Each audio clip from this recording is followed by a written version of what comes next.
Great. Okay, we have people coming in. Hi, everyone. Good evening.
Okay, good evening, everyone. To those who have just joined us since I last said good evening a couple of minutes ago.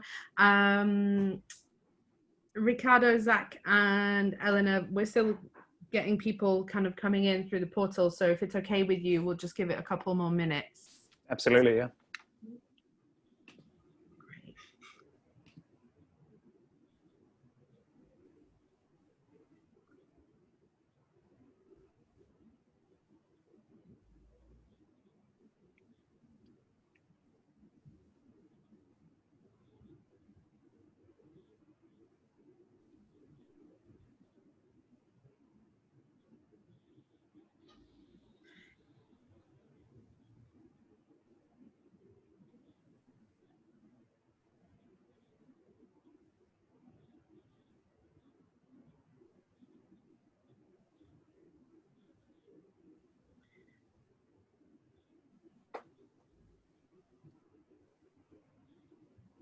Hi, Mark Bradford from Harpenden. It's very thundery here as well in Streatham. It's been like promising rain and then it didn't come for ages and then it was like pow down and now it's just completely muggy again. Yeah, if we get it in the webinar, my mic might even pick it up through the ceiling in my office because I can hear the lightning and the thunder through the vents. So amazing. A little background atmosphere for the recording. Cool. Okay, well listen, we've got quite a, oh wow, someone's from Kiev. Hi. Oh god, hopefully I've said that correctly. That's so cool. One of the things that I've really loved about these webinars is how many people have joined us from literally most places across the world. It's been amazing. Yeah, I think so too. It's great how many people have tuned in, telling each other about it, and then Zach's got a great network as well. So I'm sure we've got some OY fans here as well. Yeah. All right. Well, listen, it's a couple of minutes after past, so just to kind of let people still kind of trickle on in, I'll do a quick housekeeping if that's okay, Ricardo. Go for it. Yeah. Thank you, Nia. All right. So good evening, everyone. My name is Nia Hughes. I'm an organising official with the trade union Bectu, who are putting this on in conjunction with the Rough Assembly, who in turn are the Bectu post-production and facilities branch. Super excited to be joined this evening by the wonderful Ricardo, Eleanor Adler, who has put a huge amount of work into these sessions over the past couple of months, and also Zach, who is joining us all the way from the outskirts of LA. I'm just going to run through a couple of housekeeping. The way that we're going to run this is Ricardo and Eleanor are going to be in discussion with Zach. And then towards the end of that, we'll be asking you to put any questions that you have in the Q&A function, which you'll be able to see at the bottom of your Zoom screen. And then if you could please just keep the questions quite simple and quite direct, that would be really helpful. We've had upwards of hundreds of questions on some webinars, and so it would just make it a lot easier for the panel members to pick them up and answer them, and answer as many of them as possible. And then if you have any chats, any kind of links, or you want to just like say hi, please do so in the chat function, which we often save. So that's especially important if you feel like you have any links to share, of which are important. So Ricardo, I will pass it on to you, and then yeah, just give me the heads up if you need anything from now on. Thank you, Nia. Appreciate it. We will do. Okay. Hi, everyone. It's good to see you on the webinar again. So I'm Ricardo. I'm the secretary for the Bectu branch, and I've been watching these webinars and been on a couple myself, so it's nice to be back again for the evening. As Nia said, we've got Eleanor, who's also a member of the committee for the coming year, and we've got Zack, who I'm guessing a lot of people on the panel will know, Zack Arnold, who is, I'm going to give a quick bio now, but I'm guessing people know who you are, Zack, so we'll keep it short. Zack is an award-winning Hollywood film and TV editor on shows such as Cobra Kai, Empire, Burn Notice, Underground, and also Glee as well. A documentary director for a film called Go Father, the Christopher Rush story, father of two, and the creator of the Optimize Yourself program and the podcast that accompanies it. In the Optimizer coaching program, then Zack is helping creative professionals and entrepreneurs do better and be better by teaching them how to more effectively manage their time, their energy, and their creativity, so they can produce high quality work in less time and become productivity ninjas. And he's also helping them achieve all of that whilst prioritizing the most important people, things, and passions in their life, or without sacrificing their health or their sanity in the process, which is one of the big things we're going to be talking about on the webinar tonight, because it's been a big issue in this industry for God knows how long, and it's still an issue, and it's going to keep being an issue. So maybe this pandemic is a chance to shake it up a bit and change some things around. That's what we're going to talk about. Let's find out.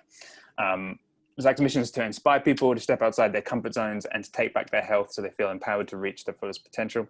In his free time, he's racing Tough Mudders and Spartan races in the States. And for the past 2.5 years has been training for the TV show American Ninja Warrior with Tony Horton, who is the guy who created the P90X program, which any health fanatics out there will definitely know about.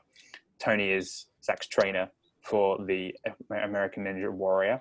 And alongside that, he's been speaking at numerous events across the country and conventions about optimizing creativity and work life, not just with post. I mean, that's your focus, right? But you're talking with people who are trying to do this across all forms of work and all forms of the industry. So you've been featured in publications such as Forbes, The Huffington Post, I Will Teach You to Be Rich, and you've been a guest on other podcasts as well alongside this webinar. So that's a quick background on who Zack is and what he's doing.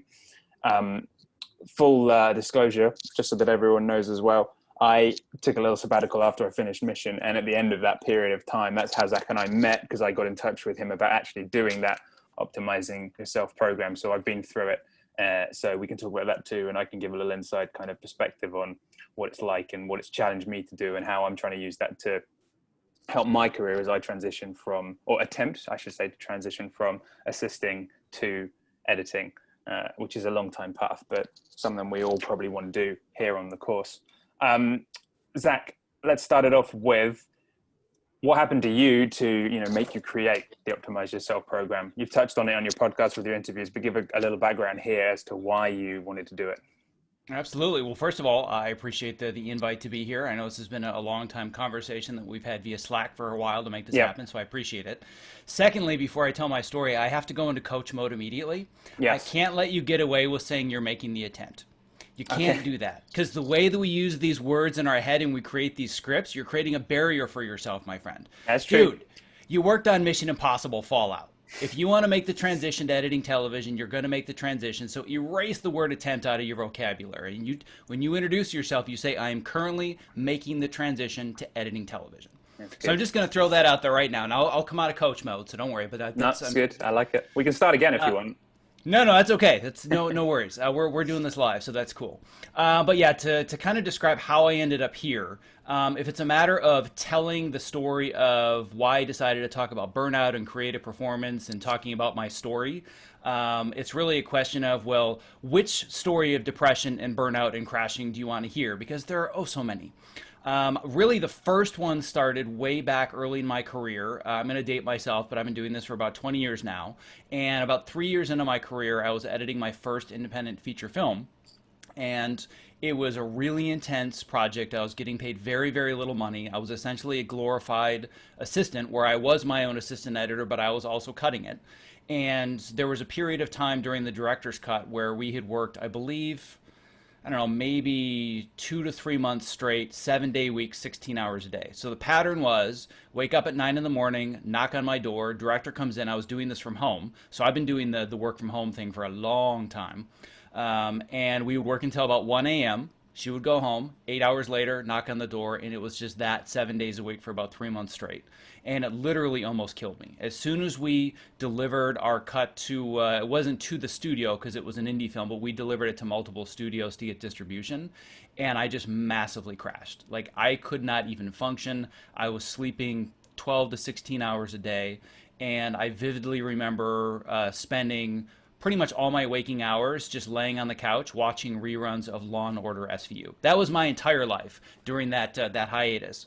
And at one point, my girlfriend at the time, who's now my wife, had just started living together, and she had said to me, "Do you mind taking out the trash and then cleaning up the dishes or whatever it was?" And I just broke down and cried because it was too much. I was so overwhelmed, and my nervous system was so destroyed I couldn't do simple tasks. And I realized that this was not a sustainable way for me to live. Because as I was young in my career in college and when I first came out to Los Angeles, I was a machine. I could work 20 hours a day and I prided myself on, I can sleep in the edit bay tonight. And I thought that I was invincible. And I realized if I'm going to do this for the next 40 to 50 years of my life, there's got to be a better way. So I spent years from that point experimenting with all the things that I learned personally in the world of athletic performance, because I used to be in martial arts for years. I did other sports, and I had a hobby at the time of behavioral psychology and mindset, which has now become obviously not only an obsession, but now an actual livelihood. But I started to combine that with creative performance, and I thought, is there a way that I can use what I know about sports and athletics and mindset and apply it to being creative? Because what I had been taught by the industry was that you sit in front of your computer, you are an extension of your workstation, and you just punch the keyboard all day long and all night long. And I thought, well, that doesn't make a whole lot of sense. That's detrimental to my creativity. That's not improving it. And working 80 hours a week doesn't mean that I'm doing better work than I would be in just 45. So I spent years experimenting, most of it really, really massive failures of experimentation. But then it started to click and it started to work. And around the time that I got my job on Burn Notice, I had my first kid. And just as I started to figure all this out, massive crashes once again. Dealing with lack of sleep, having my first child, then I had my second child a couple of years later.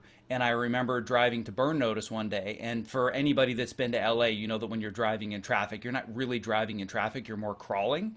But I found myself, I had actually fallen asleep one morning while I was driving to work. And it's not dangerous because, I mean, there was like, instead of having 5 feet between me and the next car, there's 25 feet. Somebody honks, so it's not like I was like driving 70 miles an hour or kilometers, because I realize I'm talking to many of you over the pond. Yeah, that's the truth. But that was kind of the wake-up call. I'm like, no, this happened to me, 7-8 years ago. It's happening to me again. I really have to figure this out this time. And I started to dive super deep into health and wellness and learning about how do I improve sleep and how do I improve finding ways to exercise and have more energy during the day. And I really experimented with different ways to organize my workstation such that I wasn't sitting all day long. And it all really started to click and come together this time. And then people started to ask me, what are you doing? Because you have 2 kids, you're working on these high-profile shows, but you seem to be in pretty good shape, you seem to have a lot of energy, and you never stay late at night. So what are you doing differently than all of us? And I thought, oh, well, it might be helpful if I were to share with people what some of the strategies are that I'm doing. And this really all started with a hiking group. So I banded together with a bunch of editors that I knew on the show I was cutting at the time, with a show I was cutting at the time with a few other friends. And we just started to go out on Sundays and we would go hiking. And the joke that I would make in the emails I would send is I would send a link on Wikipedia to the sun. Like, here's a link of what the sun looks like. For any of you that aren't aware, this is what you're going to be confronted with when we go outside on Sundays. Editor's joke. And I decided to call it Fitness in Post because it's a bunch of post-production people that want to get fit. And that idea just kind of took off. And I started a blog and I started a podcast. And at the time, it was just our group talking about what we were learning and what we were going through. And it kind of took on a life of its own and really became a thing. And once I realized that it was a thing, I wanted it to be about a lot more than just health and fitness. So that's when it eventually transitioned to Optimize Yourself, which it is now. So it's not just covering fitness, because frankly, most of the editors that would come to me would say, I love the stuff you're talking about, but the word fitness scares me. So I thought, well, maybe that's not the best branding. And then I had other people that weren't in post, that were in other creative industries or other areas of entertainment that weren't post. And they would say, I don't get it. What's post? I'm really interested in fitness, but I don't know what post means. So that's where the rebrand and the transition came from. So now it's a matter of helping people either to optimize their health, their productivity, or their career through various tips, strategies, and mindsets. Great, thank you for that. That's a really, really thorough thing. One thing that jumped out at me and what you were saying there was the period in which you were almost like using yourself as a human guinea pig to work out how to do all this stuff, to cheat it, if you will, and become an optimized version of you. You were doing this in and around being a father, working. You were, that's a lot of time. There's a lot of research. I'm just interested to know, actually, because it's not something we've talked about ourselves. How were you doing that alongside the job, and what sort of support were you getting from your family when you were doing this? I mean, I know for certain when I come home that often when I'm tired, I've got to cook, or I want to just sit down in front of the couch and just watch something on Netflix to chill and kind of cool the mind down because you've had a very busy, exhausting day. Were you just never doing that? Were you always coming home and doing another hour or two of kind of research and splitting parentships with your partner? How did it work? I mean, it all starts with small baby steps, and then it starts to, the analogy that I use in my program a lot, that I'm sure I've used with you as well, is that everybody's trying to push this giant boulder up a hill. They're trying to do all this really, really hard stuff. And my philosophy is that you create a tiny, tiny little snowball, you put it at the top of the hill and you push it down, and it's going to get bigger and grow, and it's going to become an avalanche, right?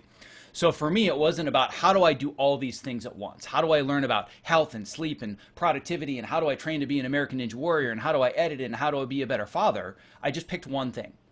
So I would spend months just learning, how can I get better sleep? Or how can I exercise more? Or let's learn about nutrition. I've kind of alluded to this a little bit, but most people have hobbies. I don't have hobbies. I have obsessions. So I would just decide, what is my obsession at this period of time? What do I think the one thing is that if I were to work on this next is going to have the greatest impact going forwards? So it would be months at a time just diving into one subject. And as far as how I would split the time up, the one benefit of working in Los Angeles is you spend a lot of time in your car. So I spent years using my commute as my informal education. So I would create these playlists of podcasts, and it wasn't just a matter of, oh, I'm going to flip through my phone and find something to listen to today.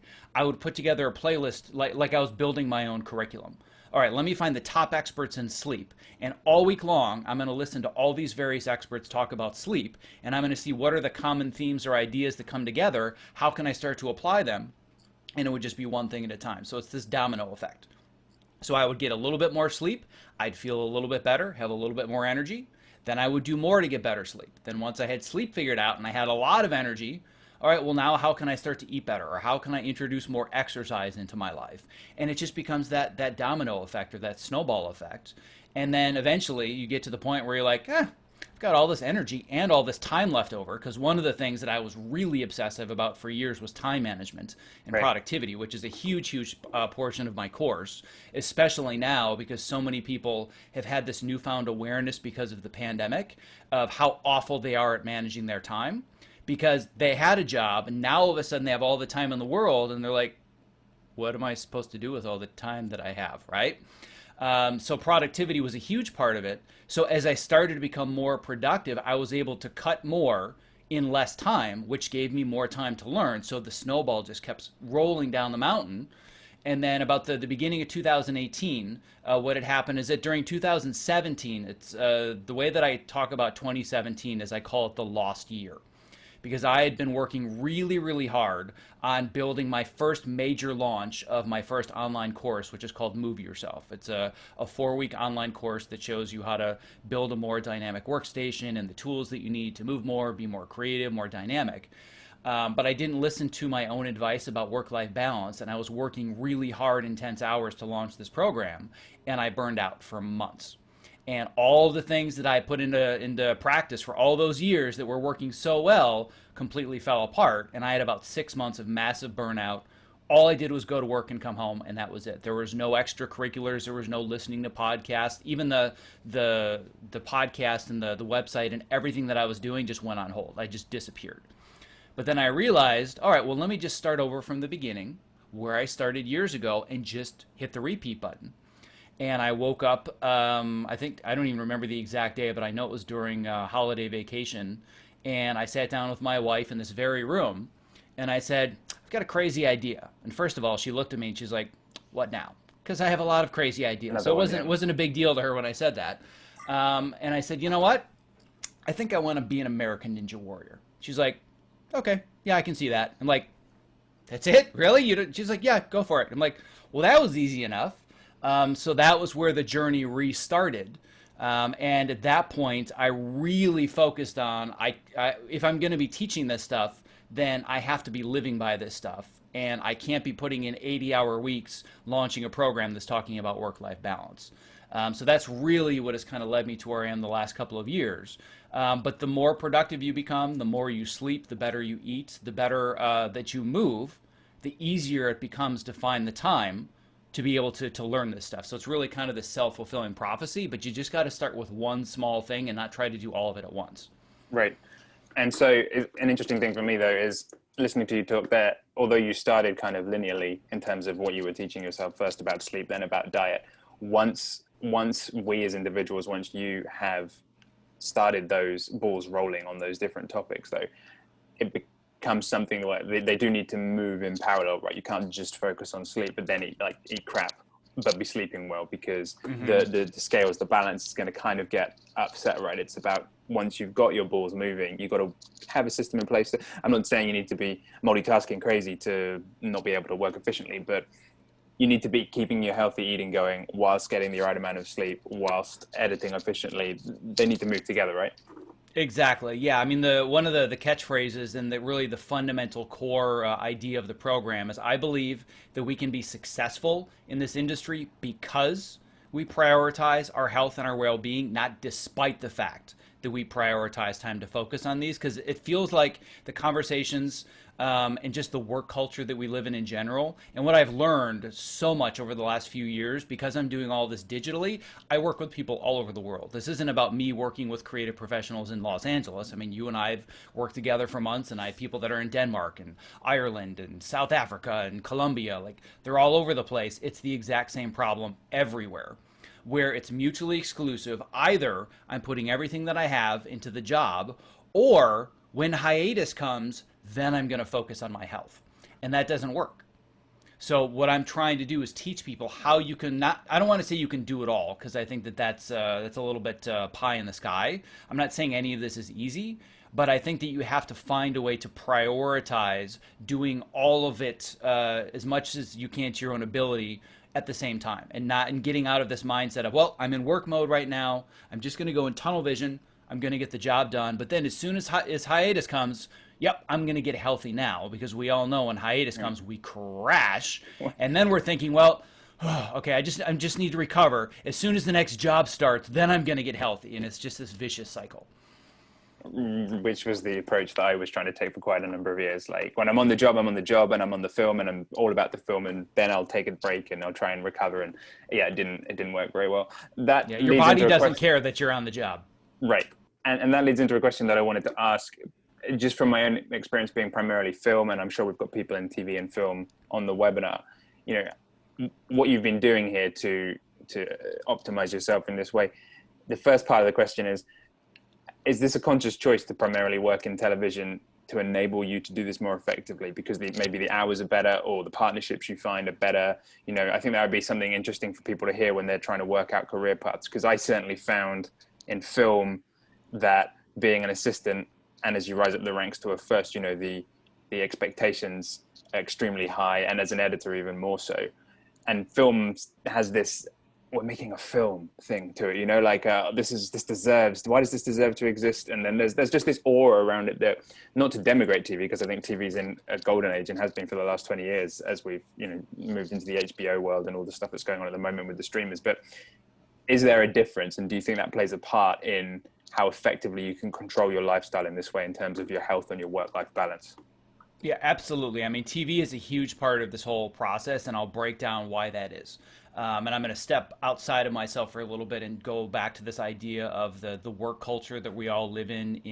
When I say Hollywood, I mean the Hollywood industry, not the city of Hollywood or Los Angeles. Like Hollywood worldwide, the entertainment industry. Like in my mind, you work in Hollywood, right? You're working in like this the We're in the high-end London entertainment. branch. Yeah, exactly. You're the London branch of Hollywood, right?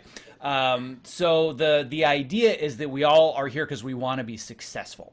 The problem is nobody really helps us define what success means to us. And for most people, they just jump into the industry because they love the craft.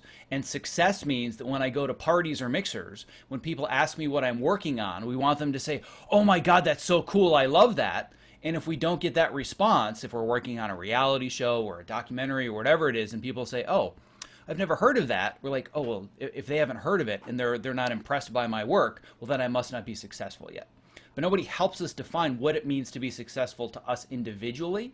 Right. And I was on the same treadmill for a long time as well, where in my mind, since I was about 13 years old, the end of the tunnel was me standing on the stage holding my Oscar for my big feature film.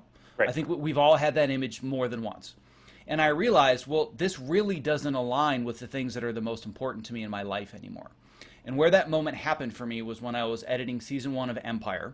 And I don't know if Empire ended up being a thing at all over there in the UK, but in the US, the first season of it was a huge cultural phenomenon. It broke decades worth of ratings records. It just totally came out of nowhere. Where in the world of streaming, when the networks were getting pummeled, it was really the first piece of appointment television in a long, long time. And I was editing the season finale at the moment. And I knew, based on statistics, that give or take in a couple of weeks, what I was editing in my small, tiny, dark room was going to be seen by about 25 million people. That's what I've been working for years and years and years. Like tens of millions of people are going to see my edits, right? That's success. And maybe I'll even win an Emmy, and that's even more success. But at the same time, I was putting my children to bed via FaceTime every single night, and I spent 3 hours a day in the car, and I was miserable and I was exhausted. And there was one specific night where I was putting my son to bed via FaceTime. He was about 5 years old at the time. And we had done our usual thing, and my wife thought that she had hung up the phone, and she hadn't. And my son just kind of leaned over to her and said, "Mommy, why doesn't Daddy want to put us to bed at night? Why doesn't he love us?" That was it. I'm out. This is not what I want. This is not what I signed up for. Right. And I realized that what I was not prioritizing was my lifestyle needs. Right. So in the program, I talk about these 2 areas that you have to really think about. What are my creative needs? What stories fulfill me? What themes fulfill me? What kind of people do I want to collaborate with? And what are my lifestyle needs? And I was not meeting my lifestyle needs because all I was focusing on was the creative part. So at that moment, I started to ask myself very different questions about how I wanted to approach my career. And I said that I need to work on projects such that I am putting my kids to bed in person more often than I am not. It's not realistic to do it every single night, but it had to be more than 51% of the time I could put my kids to bed in person. And when I looked at the options that were available to me, I could have continued down the high-end network path, working on really big television shows. I've always wanted to pursue larger feature films, and in the beginning of my career, I was doing indie features and like studio independents, like the Fox Searchlight level. And I realized that if I were to go back down that path, let's say that I wanted to pursue the Mission Impossible films, right? Let's say that Eddie had called me up and said, "Hey, you want to jump on the film with me and help cut it?" There's a part of me that would have been like, "Oh my God, are you kidding? That would be amazing." And I actually had an opportunity similar to that at movies at about that level to be a second editor on something like that. And I realized that I was going to have to essentially miss a year of my children's lives. I said that's no longer an option for me. So I need to pursue projects that are both creatively fulfilling that I enjoy, but that meet my lifestyle needs. And for the most part, that is in television. So television is a very, very conscious choice for me because, as I'm sure you can attest to much more than I, when you're on a feature film, especially a big one, it's essentially your life. There isn't a whole lot of room for weekends on your own and evenings on your own, and that's not a lifestyle that I think is worth what I would get in return anymore. So it's a very, very conscious choice. But in TV, it can get crazy too. So I've made a very, very concerted effort to make sure that when I get on a show or when I'm interviewing for a show, that I interview the showrunners because I want to understand their expectations, how they collaborate, how often they're going to need me available to them. And I passed on good shows, big shows, because I knew the show would be all consuming, and that's no longer a good fit for me. Yeah, I think that's a really important thing for people to hear as well about that. Eleanor, jump in. You wanted to say something? Yeah, I think one thing that was great about your program was it really, in terms of like thinking about prioritizing things, is I think a lot of people who are like me, new coming into the industry, we see the industry as sometimes just one thing or like the really high up feature films or the really high end television. And what was great is there's actually so many different kinds of film, kinds of TV, and there's so many things that you can choose from. You can choose something that actually fits to your lifestyle. And I found your program really, really helpful, and so many people have, especially newcomers, because it allowed us to think about ourselves. Because sometimes you just like, especially new coming in, you just prioritize the film and you won't really think about your own lifestyle needs. Right.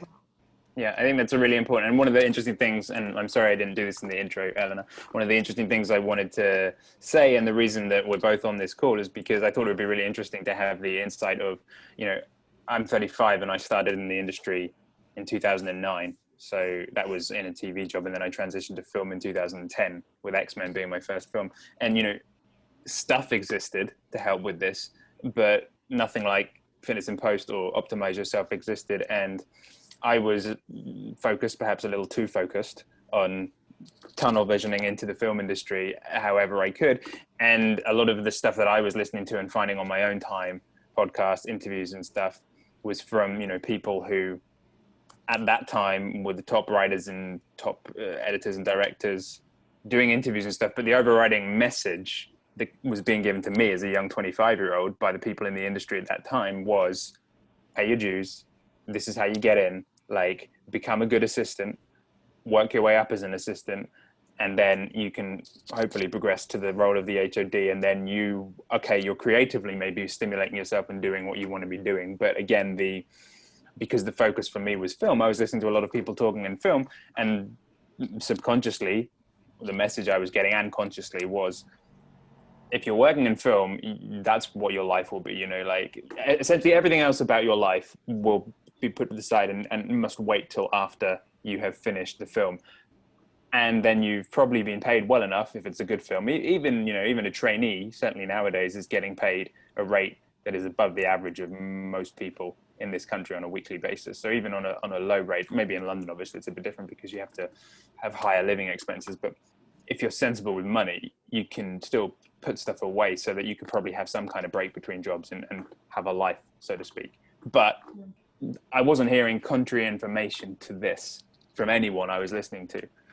And so that's what I did. And, I don't mind admitting, as I have done before, like I got to the end of mission. And as much as I love the job and I love working with Eddie and everything, I burned myself out. That's why I came to you, Zach. That's why we talked about this and we were working out, okay, how do we sidestep and move forward and try and work out a system to kind of do the same thing as lots of people have.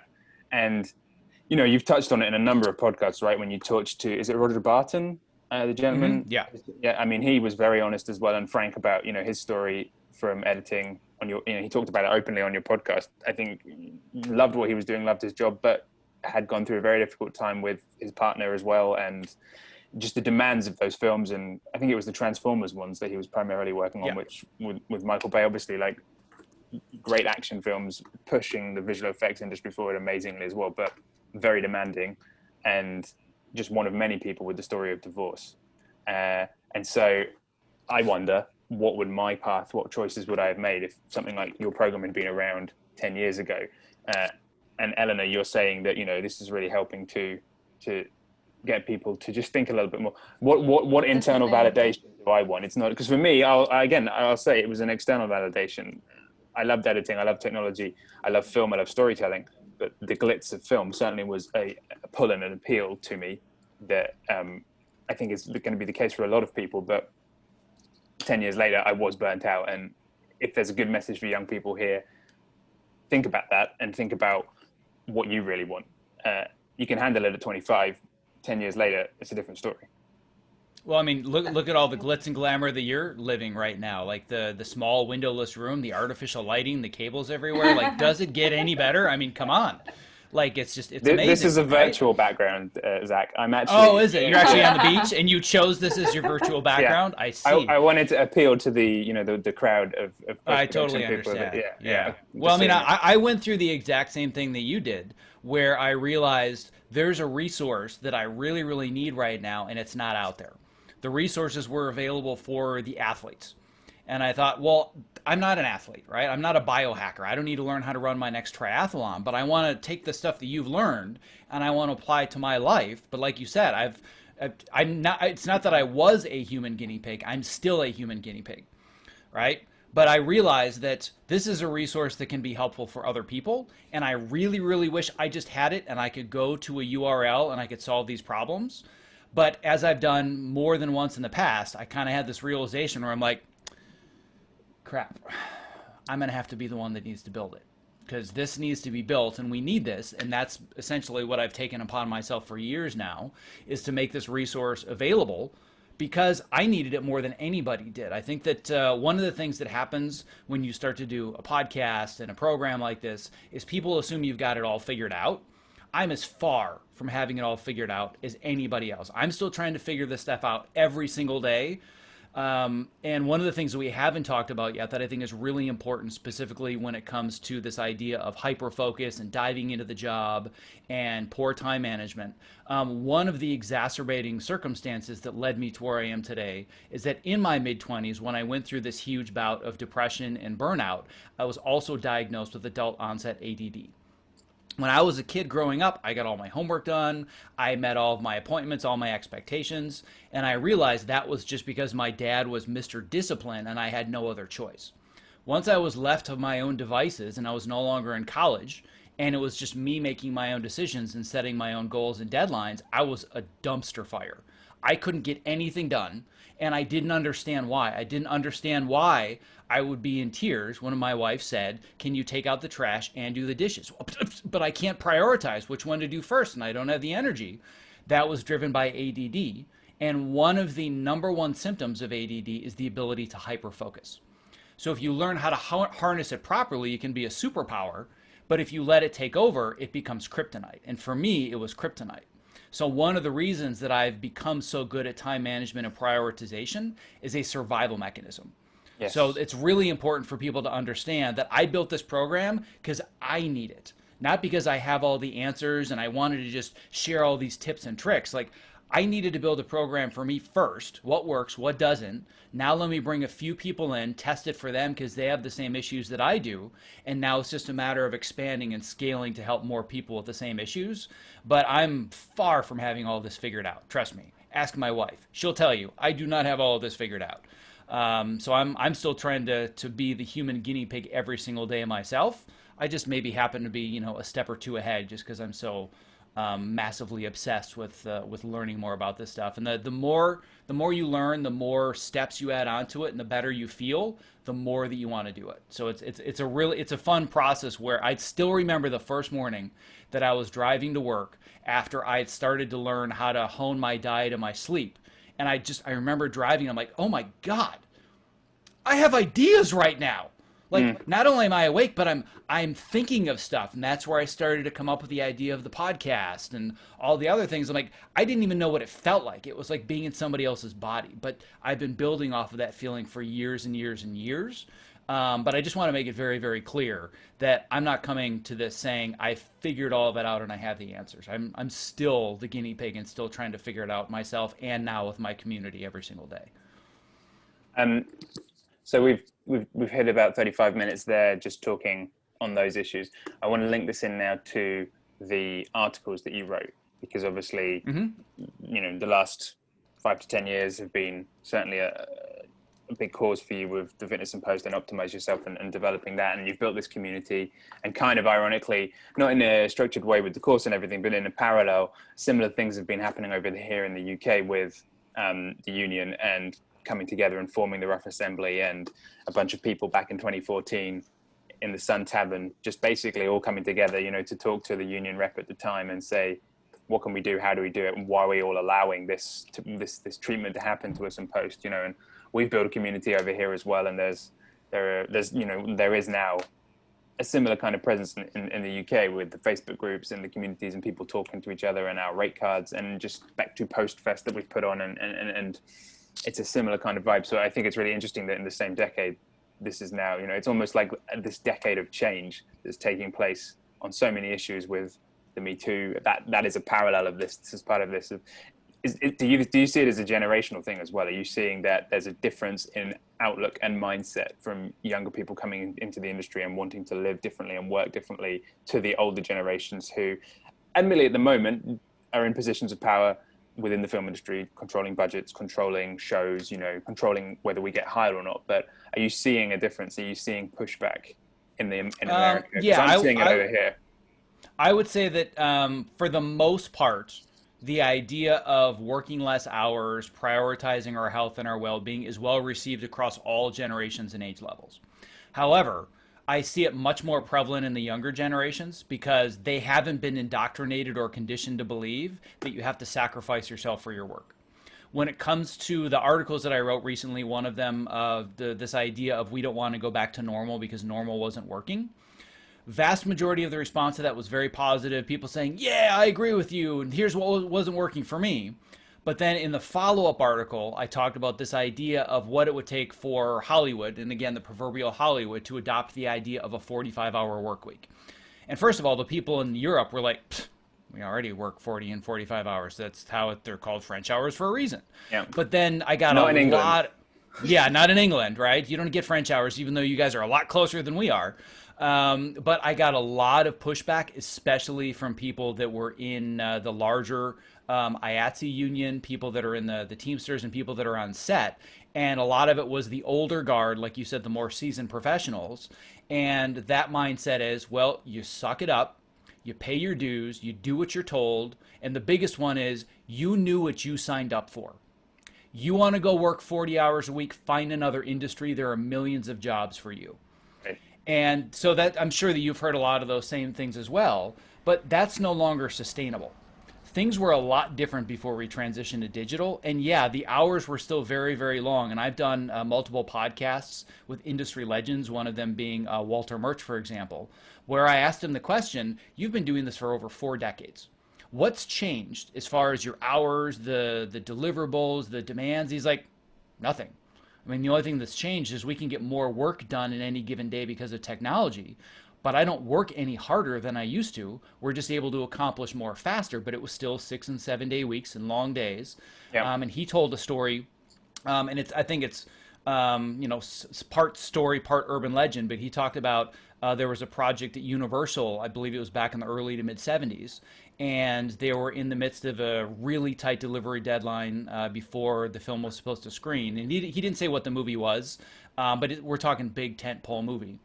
And they went to the post-production executive and said, we have to do something about the demands and the hours. People are dropping like flies. And the response was, then get more flies. That was the mentality decades ago, and it hasn't changed, but the difference is that because of technology, we are never disconnected from our jobs. We are working 24/7. Either we're literally working, or figuratively we're making ourselves available, and we're not setting boundaries, and that just wears us down to being shells of barely human beings by the time we're done with the project. And I think that what's happened is the pandemic is just this giant magnifying glass that's picking out all the imperfections and everything that doesn't work in society as a whole. I mean, we're seeing this come out in mass all over the globe, where all the things that we were just kind of barely getting by with, or that we were ignoring because we were all just too busy to pay attention to, now we have no choice but to pay attention to it. And one of them is everybody finally realizing, with this new level of awareness, I don't want to do things anymore the way that I was doing them before.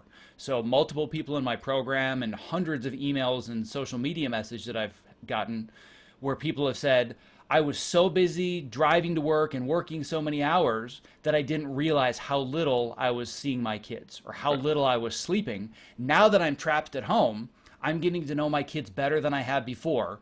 I'm sleeping 8 to 9 hours a night. And even though I'm not worked and I'm stressed out about not working, I'm becoming more of myself again, and I'm seeing all the things that I was missing. And that's terrifying to people, because soon enough, they're going to have to go right back to where they were unless something changes. Right. It normalized in the way that we didn't want it to be. It was bad. Then it went into the pandemic. Suddenly the blinkers get pulled off and people are going, oh, hang on, that was crazy what we were doing before. Uh-huh. What's to stop it just normalizing again, though? You know, humans, we're creatures of habit, we're creatures of change. A little bit of time passes, we get onto a few shows again. You know, can we do something different? Like you talk about it in the article, people have read on it. But for me, it's what's very interesting is that, to link it into what we did over here, you know, that one of the big discussions on this end has been about when we've done surveys and we've paneled people and asked them what they think. One of the big issues has always been, anyone, when you ask them, of course says, well, no, of course we don't want to work a 60+ hour week. You know, people still do it. And it's like, well, okay, what's keeping you doing it then? And often, I mean, people aren't always saying it, or anonymously they're okay with saying it. It's the salary, it's the money, it's the increased pay that we get working in this industry compared to, you know, doing something else in a shop. In fact, I've had someone challenge me when this was come up in that very argument, which was, well, you could be earning half of that working the same hours in a retail store, as if that justifies the hours we do in the film industry. And the interesting thing was, when we paneled people and said, what would you know, most of them actually said, the majority said that they would rather keep working the long hours to get the extra money and the overtime than take a reduced weekly wage for less hours, which I thought was a really interesting insight into the kind of love-hate relationship we must all have with what we're doing in that sense, because it probably seems too overwhelming a thing that we can change. But how does a team of assistants, how do we come back from COVID and group together and change this? What are the little steps that we can all start to take that maybe we weren't taking before? Well, the biggest thing on a systemic level or a fundamental level is this will only change if the following happens. The reason that there's really two basic reasons that I found that people are willing to work the long hours. One is because, like you said, they just secretly, or not so much secretly, they just want more money. So one of the pieces of feedback that I received, both very constructively and also very angrily in some of the Facebook comments that I've gotten, is I want my golden time. I want my overtime. I want my extra hours, right? That's why I'm in the film industry. I love my 90-hour weeks because of the paycheck. And what you find is largely that's coming from younger people that have not hit that wall where they realize that's not sustainable for decades. And then you see the older members, and this is where there's kind of this flip of the psychology of what we were just talking about, where a lot of older members have said, just wait until you're 50 and you have a family and tell me how you feel about getting all that golden time, right? But I think that the other fundamental reason that this is so hard to change is that, let's say that you were to go to your post supervisor or whomever it is that hires and fires you, and they said, we're going to need you to work a 60-hour week. And you say, well, no, I think I can get more done in 45. Oh, okay, well, I've got a stack of 100 resumes right here. I'll just replace you tomorrow. It's that fear that we have of, if we say no, we're going to be replaced. And I think the only way this fundamentally shifts is if enough people realize that this is not sustainable and it doesn't work, such that they don't have 100 people that they can replace you with because everybody says the same thing. If everyone collectively says, well, we're not going to work these kinds of hours because it's not productive and it's not conducive to being a human being, but it's also not conducive to doing my job well, well, then they no longer have that retort of, yeah, I'll replace you tomorrow with somebody that would be happy to work these hours and get the paycheck. But there's no way to really do it on an individual level until it's harder for them to get more flies, so to speak. So really what I have found is that, first of all, like we talked about a little bit earlier in the conversation, that you first have to know what you're getting yourself into on any individual project, which is why I'm so keen on interviewing and asking questions of the people that I'm going to work with about what does the lifestyle look like. This was something that I specifically talked about in a lengthy interview that I did, talking about how I landed the job on Cobra Kai, because that was a job where I just identified the show and I had watched season 1 and I said, this is perfect for my creative needs. This fulfills all of my dreams and fantasies of working in Hollywood and being an editor. I mean, The Karate Kid was my Star Wars as a child. Like, how amazing would it be to work on Cobra Kai? But I didn't really know anybody, and I did a lot of research, and I have a whole process that I teach my students about how to virtually network with IMDb Pro and find connections. And I found one random connection, and I got myself in the door, and I convinced them that creatively I was the right fit, and they were really excited about it. But then I made it very clear to them that I needed to understand the lifestyle needs of the show. So I think part of it is we have to understand what we're getting ourselves into. And secondly, once we are on the show, I think there needs to be some communication amongst team members where you decide from day one that there's a certain type of culture you want to create on your show. This is a much different conversation in production, because in production, if you hit, I don't know exactly what it's like over there, but over here, 12 hours is kind of the magic number, right? As soon as you hit 12 hours, 150 people can stand around and say, well, looks like our overtime starts if you're willing to pay us. It doesn't work that way in post. Right. You're all by yourself in that little dark room, and the producer comes in and says, you know what, we need another output. Can you stick around? And you're like, I was supposed to leave, but do I really want to be the difficult one and tell them that if I stay, I'm going to get paid overtime because it's just me? All right, I guess, fine. Just this once I'll do it, and just this once becomes every single night. But if you discuss collectively as a work culture for just the show you're on, you, the other assistants, and the editors, this is really important, that you decide this is not a culture that we want to perpetuate. Yeah. And ultimately, the argument that I try to make to people is that more hours is not better hours. Just because you're there longer doesn't mean you're doing better work. And I've proven that show after show after show, where I've worked with other editors that have slept on the couch. They've done multiple 6th and 7th days, working on the same show, same dailies, same showrunner, same deadlines. And I'm going home at 7:30 or 8 p.m. every night just because I've learned better time management skills. So it can be done, but it's a combination of establishing the right work culture, but also taking the responsibility upon yourself that you also need to better manage your time and just not expect somebody to swoop in and rescue you. That's a really key. Eleanor, do you want to jump in? I was just going to say that I've just finished my first job as an edit trainee, and one of the reasons why I really loved the job was because the team, the post supervisor, the director, and I suppose in the wider industry we were very lucky. The editor and the first assistant, they really promoted a really good working culture, and because of that, with all the new people coming in, as soon as you have your first job, you will want to go on to your next job, because lots of things if it's a good working culture, because lots of people and friends of mine who've been like post-production runners or edit trainees, and they've had a very, very difficult job.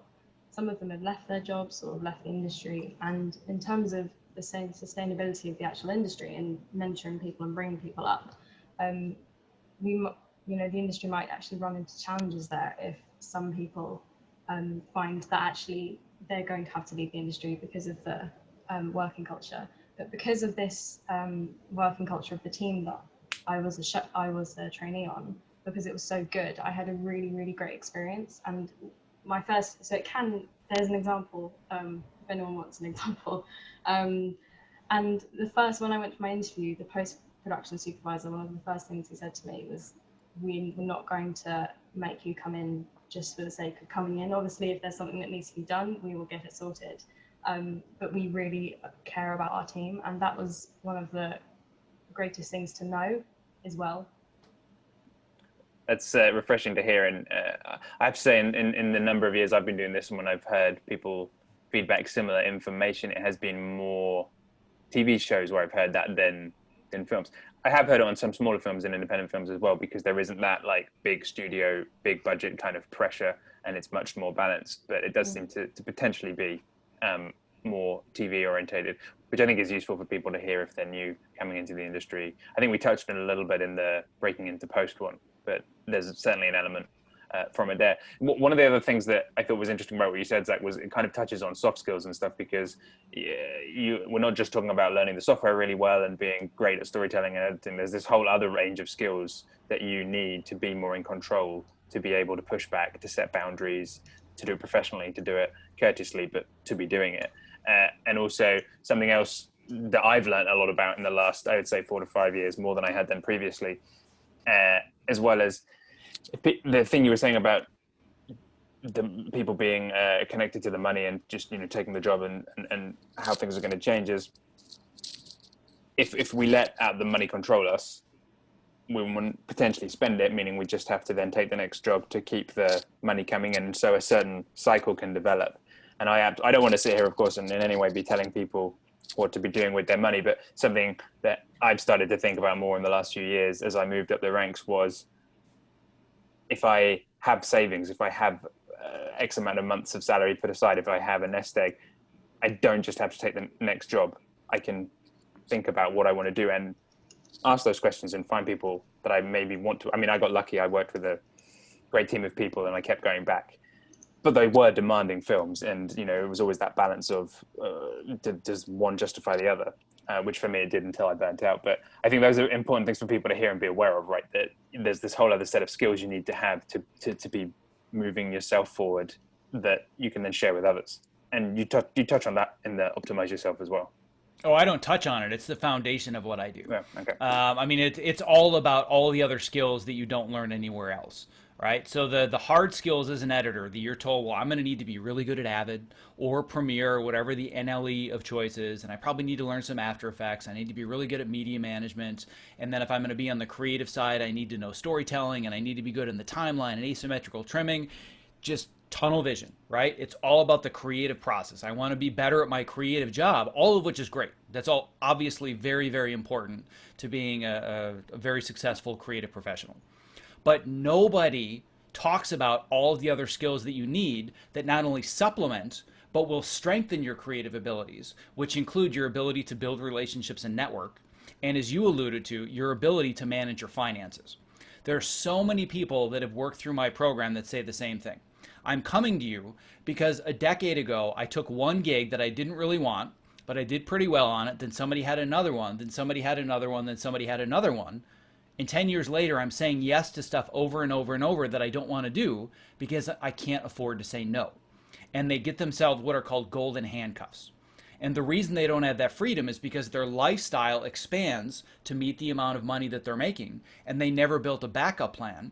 So they can't say no to anything because they can't financially afford it. And I've always been in a position where I can say no to something because I know I can support myself for months. And that's not because I make a lot of money. I mean, I've got 2 kids and I live in Los Angeles, so I can assure you I don't have a lot of money sitting around, but it's always been a priority for me to learn the soft skill of money management.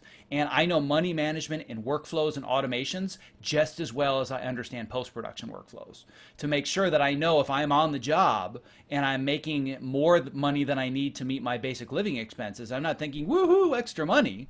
I'm thinking, how much of that do I need to put away and automate such that I can buy myself X number of months so I can say no to things that aren't a good fit and I can say yes to something when it does come along.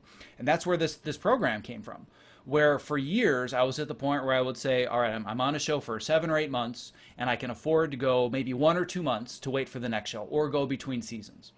Then I would make it, well, can I go 3 months? Can I go 4 months? Well, great. What am I going to do with all this time? Well, I can work on my podcast. I can write more articles.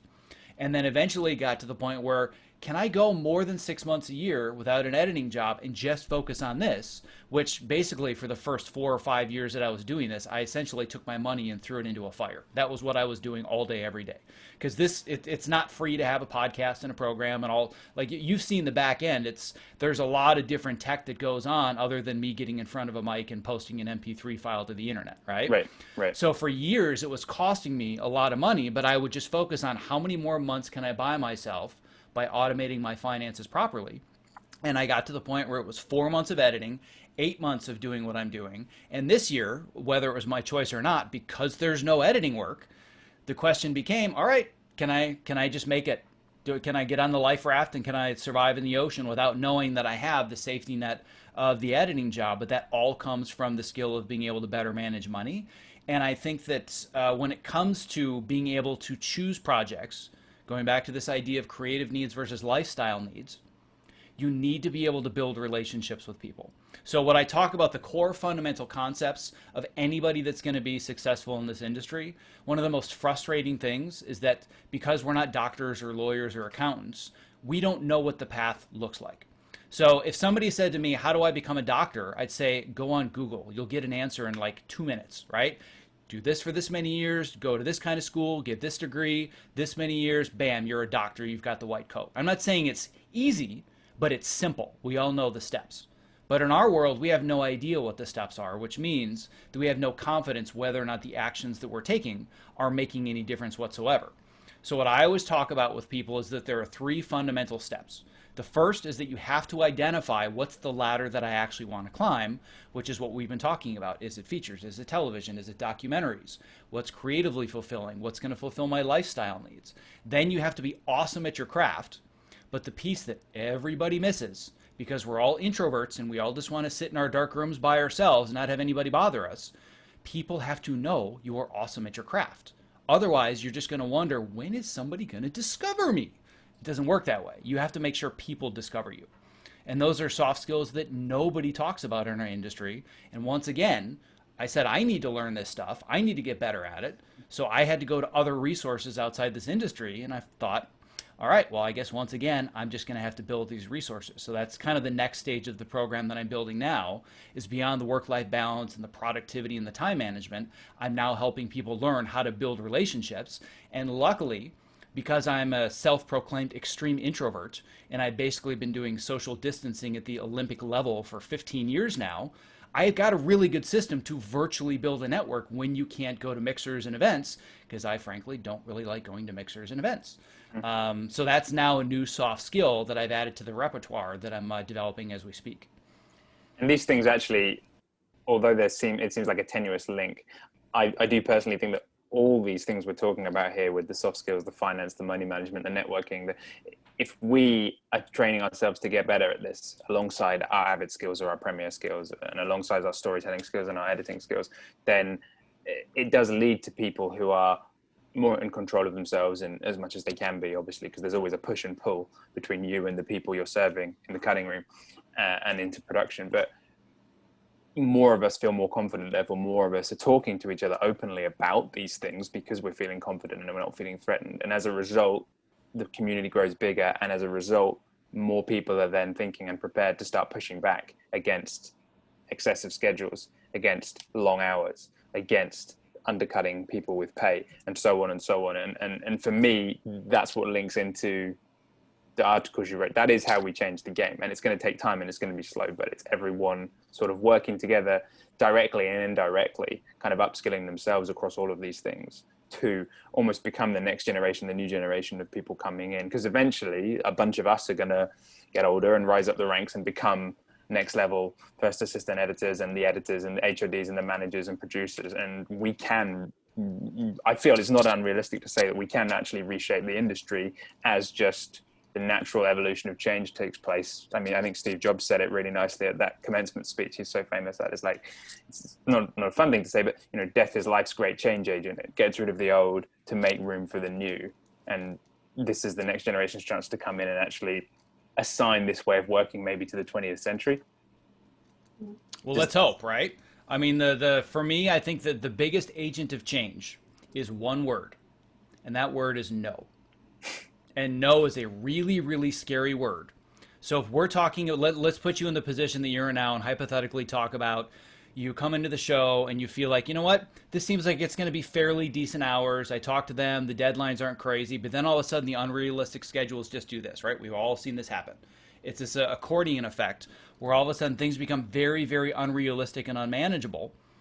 But if you're in a position where you haven't better managed your finances, and you don't have a network of people and you're thinking, oh my God, it was so hard to get this job, And if I lose this job, I have no idea what I'm going to do. I don't know anybody else. It could take me months to find another one. Of course, you're going to say yes. But if you put yourself in a position where financially, you know, if you have no other choice, you can walk, and you've also built a network of professionals that you can leave and say the next day, you know what, I'm going to reach out to these 10 different people, and hopefully in the next few weeks I can get on a show. It is so much easier for you to have the confidence to say, no, I am not going to meet your unrealistic deadlines and expectations.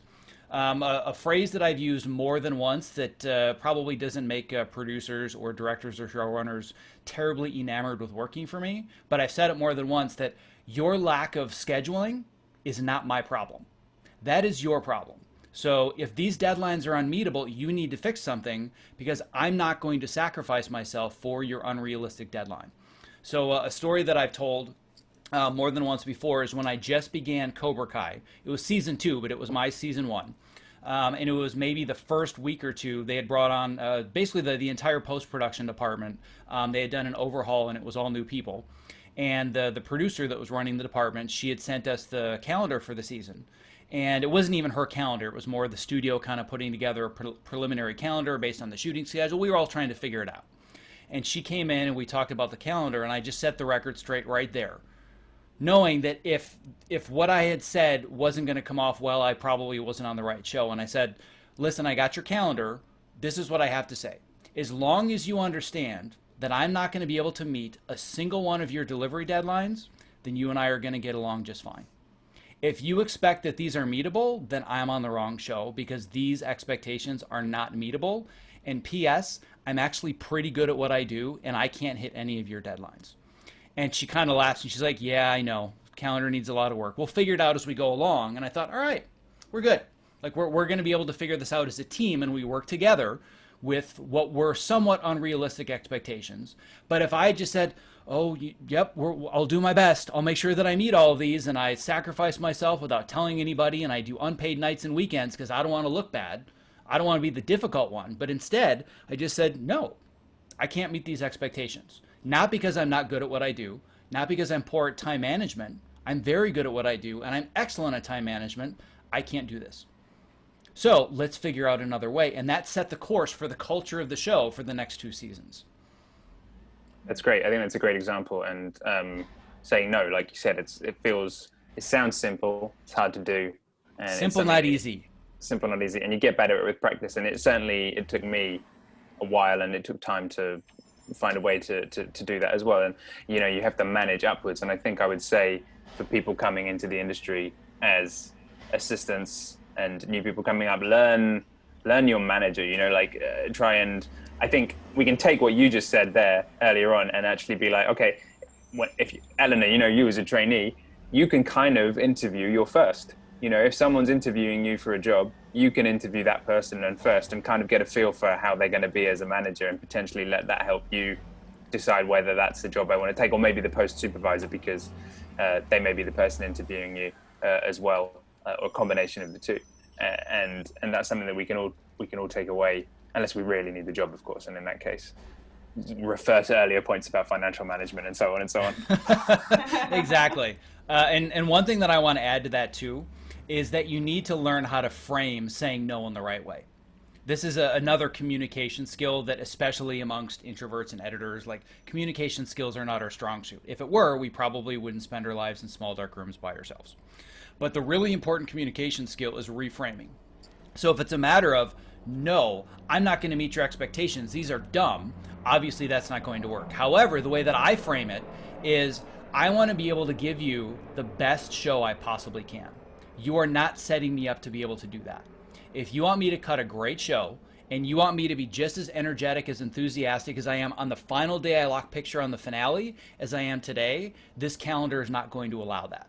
So what you need to do is set me up for success instead of barely making sure I don't fail. And I think that's a fallacy of the way that so many calendars are set up in our industry right now. It's just about the money, but they're thinking, how can we make sure people don't fail? Instead of, how do we set people up to succeed and get the most out of them? And because the business and the work culture is not set up that way, I have to do it myself. But I'll say to the showrunners, listen, you guys want to work late, that's fine, but I'm going to come in tomorrow and I will have mortgaged hours of creativity to get in these extra 2 hours tonight. So it's actually a net loss. So why don't we just call it a night, start fresh tomorrow, and we're going to end up being further ahead by the end of the week anyway. And when you reframe it as, I'm doing this for the sake of the show and for the sake of all of us, as opposed to, well, I just don't want to do this, this is dumb. That's one way to be able to soften the blow of saying no, is always reframing it around other people's needs. And in relation to all of this, I think, the key thing here is that maybe this pandemic has given us all time to just actually stop and think about this stuff. Because when you're just going from show to show, it's a lot of reactive kind of living and a lot of reactive thinking, and you're just getting by day to day, and you're just getting by show to show, and you don't always have the time to really step back and kind of think about this stuff. And I'm hoping that this webinar and all these webinars and just the time, everyone can put on the brakes a little bit and think about this stuff, and kind of, we can all revamp ourselves as we go back to work and think about things we want to start slowly trying to change. And I think, if there's any firsts or editors listening, you guys are HODs. Maybe there's some stuff here that is useful for how you can run your teams and how you can approach your people. And, I'm just thinking about all the stuff I've worked on, certainly when I was a junior, I don't think there was really a situation where people sat down and talked about things in the way you suggested, sitting down, let's have a team discussion about how we want to work. There was talks about how we're going to organize the Avid products, and there was talks about, like the technical side of stuff, but not so much that other side of it. And it's something that I certainly tried to do as a first. And when I was running projects for Eddie, I certainly tried to think about the team and the teams. In fact, I would hope a couple of the people would back me up on this as well. We'll find out. I felt responsible as a first to take on additional work so that people could leave the cutting room. And I'd be like, no, don't worry, I will stay late. I'll do that. I'm on I have the role of the first assistant. I'm being paid more than you. You go home to your wife or your girlfriend or your boyfriend or, whatever, because you don't need to be here.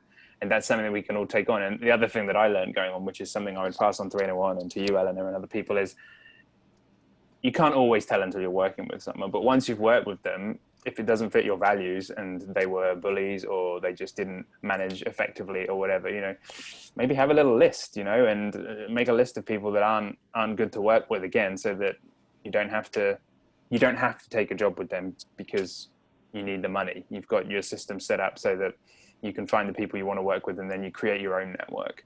And it's hard to do. I think it's hard to do, but it's a good kind of system and a rhythm to have going on there. It's 8:40 at this end, which means it's 12:40 for you, Zach, I think. Correct. Yes. It's a lot later for you, so I could go all day, but I know you guys are already into the night, so I'm going to leave it to you. No, we're good. We've got plenty of time to keep going. The night is young, as they say. Yes. We can keep going as long as... Speaking of work-life balance and getting more sleep, let's go all night. Right, exactly. But I'm thrilled by the fact that, I had the evening to do this with you, and I wasn't sat back there doing turn. But I'm in prep. We're still in the prep period, so it's an easier period to do this. A month from now, we probably couldn't have done this. Who knows? Let's bounce into some questions, just a few of them now, and then we can always bounce back out and talk about some more stuff. See what kind of discussion that stimulates. The first thing I wanted to just jump on, I've got all four of them here, was from Chris Chow. He says, "Hi Zach, some editors are proud and vocal of being workaholics. Would you say this attitude is damaging to our industry? How should we discuss this without offending them?" We've touched on it a bit, but do you have anything more you want to add to that? Yeah, I wouldn't say that it's damaging to our industry. I think it's defined the work culture of our industry, all of the workaholics.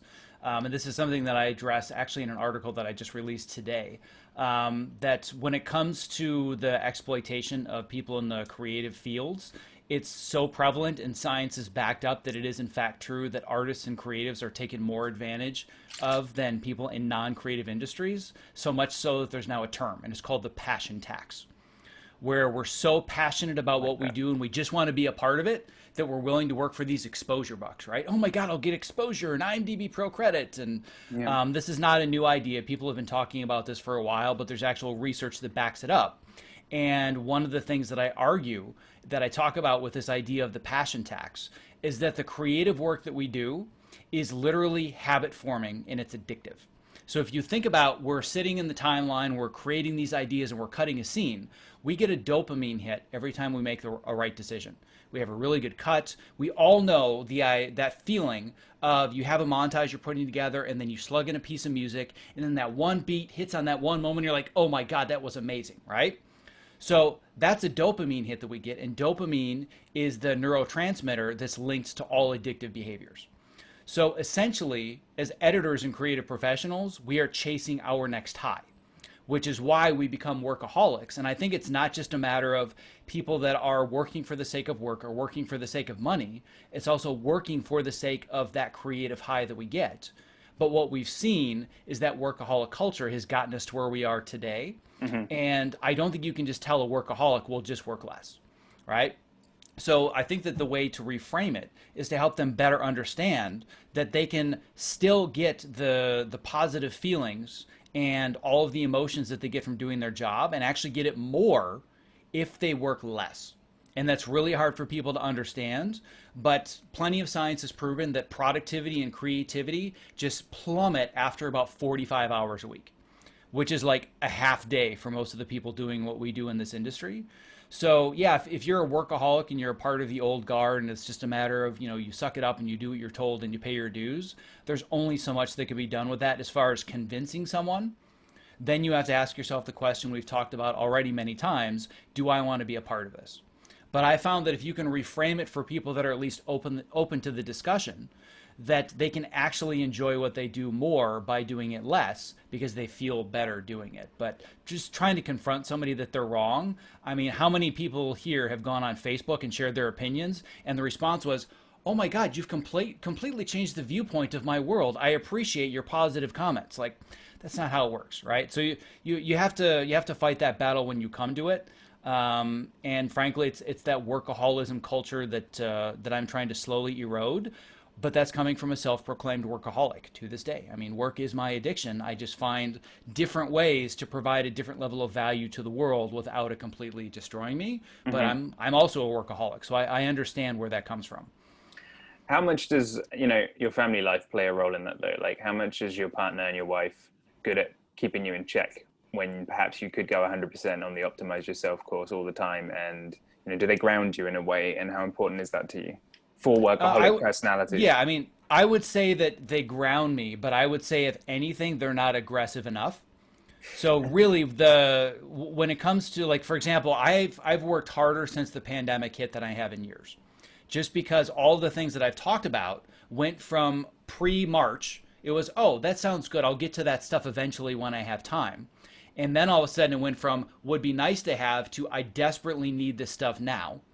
So now there's been a lot more demand, more people listening to the show and more people emailing me and more people joining the community because they're saying I desperately need to figure all this out because I don't want to go back to normal. So I've been working harder, but it's not necessarily my family overtly saying you need to stop working now and come out of the office. It's more you can just feel it, right? You can just feel when your kids are sitting on the couch and you're like, oh, I've got to jump on another Zoom call. Oh, I thought we could play a board game. And you're like, all right. Was harder longer during the pandemic? Was harder longer though, or was it still within a reasonable contained period of hours? Oh no, I would say that's still very much contained within a reasonable period of hours. One of the things that I've done, and this is a really useful trick for anybody that also suffers or deals with ADHD, ADD, procrastination, is that you constantly have to set deadlines and create boundaries for yourself, which is really, really difficult. But if I don't give myself those boundaries and deadlines, I will work 20 hours a day. And I know that because I've done it more than once, because that is the addiction that I try to feed. Yeah. So I just said to myself, what's the life that I want to lead given our present circumstances? Knowing that my family is home all the time, it makes it easier for me to connect with them, and I don't feel quite as much pressure to think every moment that they're home, we have to be connected and I have to be present. Before, when they were going off to school and they were going to their events and I was going off to my job, when all of us were in the same space together, there was a lot of pressure, a lot of it self-imposed pressure, but also from them to say, hey, we're all home, we need to spend that time together. Now there isn't so much of that, but I still set very self-defined deadlines. So I've basically every day what I'll do just to keep myself in check is if my son is out in the couch in the living room, whatever he might be doing, I said, hey, 7:30 tonight, we're going to watch the finale of the Titan games, right? Because I know that if I don't do that, then I'm just going to keep working until 8, 9, 10 o'clock. But if I told him, I'm going to be out here at 7:30, you and I are going to watch TV together, then if I'm not out by 7:35, what's up? You said we were going to watch the show. I'm like, well, now I'm just being a bad dad. Yeah. So it's all about setting these external expectations and deadlines to keep yourself in check. So I pretty much work about a 12-hour day, but that 12-hour day also includes exercise. It includes an hour for lunch, sitting outside. It includes 2 walking breaks. But for me, when I turn the switch on in the morning, that's when I start exercising. It's usually about 7 a.m., give or take. And then around 7 or 7:30 is when I switch off and I'm done. And for the work that I'm doing and the condition that I'm in, that's been working really well for me for about the last 4 or 5 months. But you got to set realistic expectations and deadlines.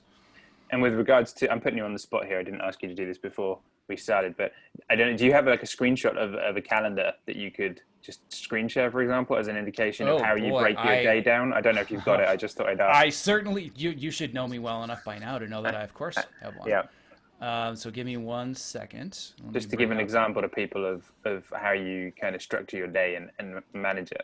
And it's interesting. Yes. One of the things that, whilst you're pulling it up, this is really interesting for me because it's something that I tried whilst, I have to admit, I tried, the time blocking whilst we were doing the OY, and I had a phase afterwards where it worked well, and then I kind of dropped away from it and then got it back again a bit, and mixed results. And then being back on a show where I'm not managing my time, so to speak. It's a lot, it's a lot harder to be doing this time blocking and organizing and just not being reactive person. Exactly. Well, going back to something you said a little while ago, is you said when you get on a new show, it's all about, Avid Bins and Nexus and this and that. It's all about media management, but nobody talks about time management. And I frankly think that time management is just as or even more important than bin organization and workflows, because if everybody's not managing their time properly, that's why everybody's working the insane hours that they're working.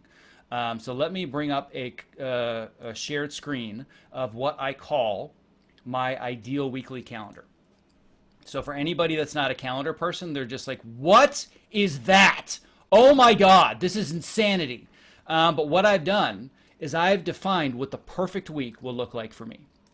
Every minute of every day is blocked out. This is not my real calendar. I want to make that very, very clear.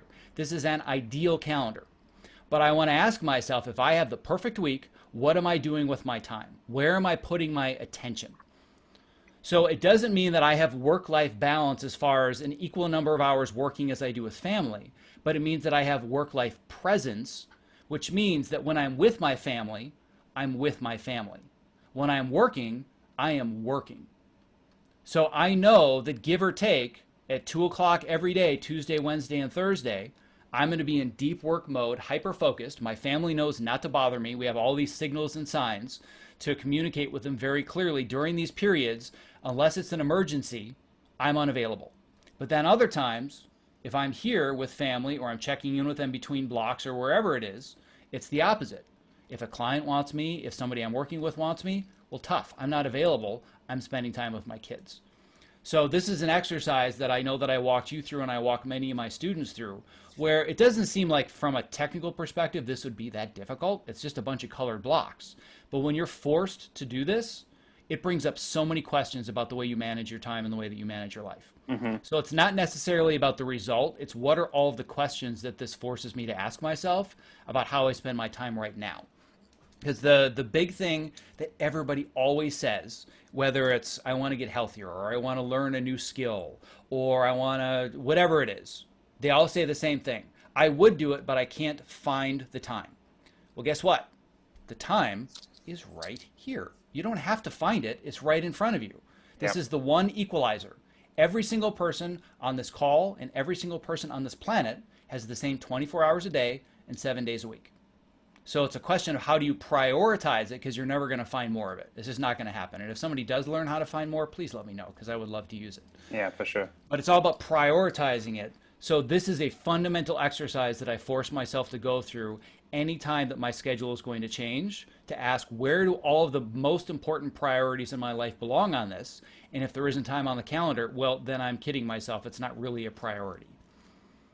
And then I suppose one of the other things you're getting quite good at is you working out how long things would take. Because one of the biggest issues I had with this was trying to estimate how long things would take to do to be able to block the time effectively in the first place, which to a certain extent you just have to do it and try it and see, and then feed back to yourself, right, about, oh, well, that took an hour longer than I thought it would. Why did it take an hour time blocking longer? is what forces you to learn that, right? So what you measure you can improve upon. So you can't say, well, I'm just going to kind of figure it out as I go. As you measure it on your calendar, you realize how grossly you're underestimating certain tasks, but you get better estimating how long it will take, but you have to measure it. And this is how I teach people to measure it. Yeah, and I think, I don't know, other people can comment in the chat or in the Q&A or whatever they want to do. I found this an incredibly hard mindset to shift into from being an assistant editor, because a lot of the job essentially is being reactive to someone walking in your room and saying, can you do this? And so I almost, I had subconsciously convinced myself to give up on doing this, or not even attempt it, as I was transitioning from 25 to 35, because I had just habit patterned myself into being someone who I had a list of things that I know need to get done, but I'm not going to take the time to schedule them onto a calendar, because the odds are that's just going to get thrown out the window immediately. But then the way that then impacts your personal life as well is quite profound, because you end up approaching life that way. Oh, I'm not going to book something to do on the weekend because your mind doesn't work. I mean, some people can obviously do it. I'm not talking for everyone here, but I'm sure there's a subset of people like me who've struggled greatly on the weekend to switch into scheduling time for the partner, or, exercise for yourself or whatever. You're just recovering from fatigue and it takes time. But I just wanted people to see what it looks like from a well-practiced individual who has taken the time to do this. And communication is a huge, huge part of this. So yes, as an editor, for the most part, I have pretty good freedom of my time, and I can choose how to use it as I see fit. As an assistant editor, it's a very different world, where people can knock on your door 78 times a day, and you're no longer an assistant editor, you're a firefighter. You're just putting out everybody else's fires, and you're in reaction mode, right?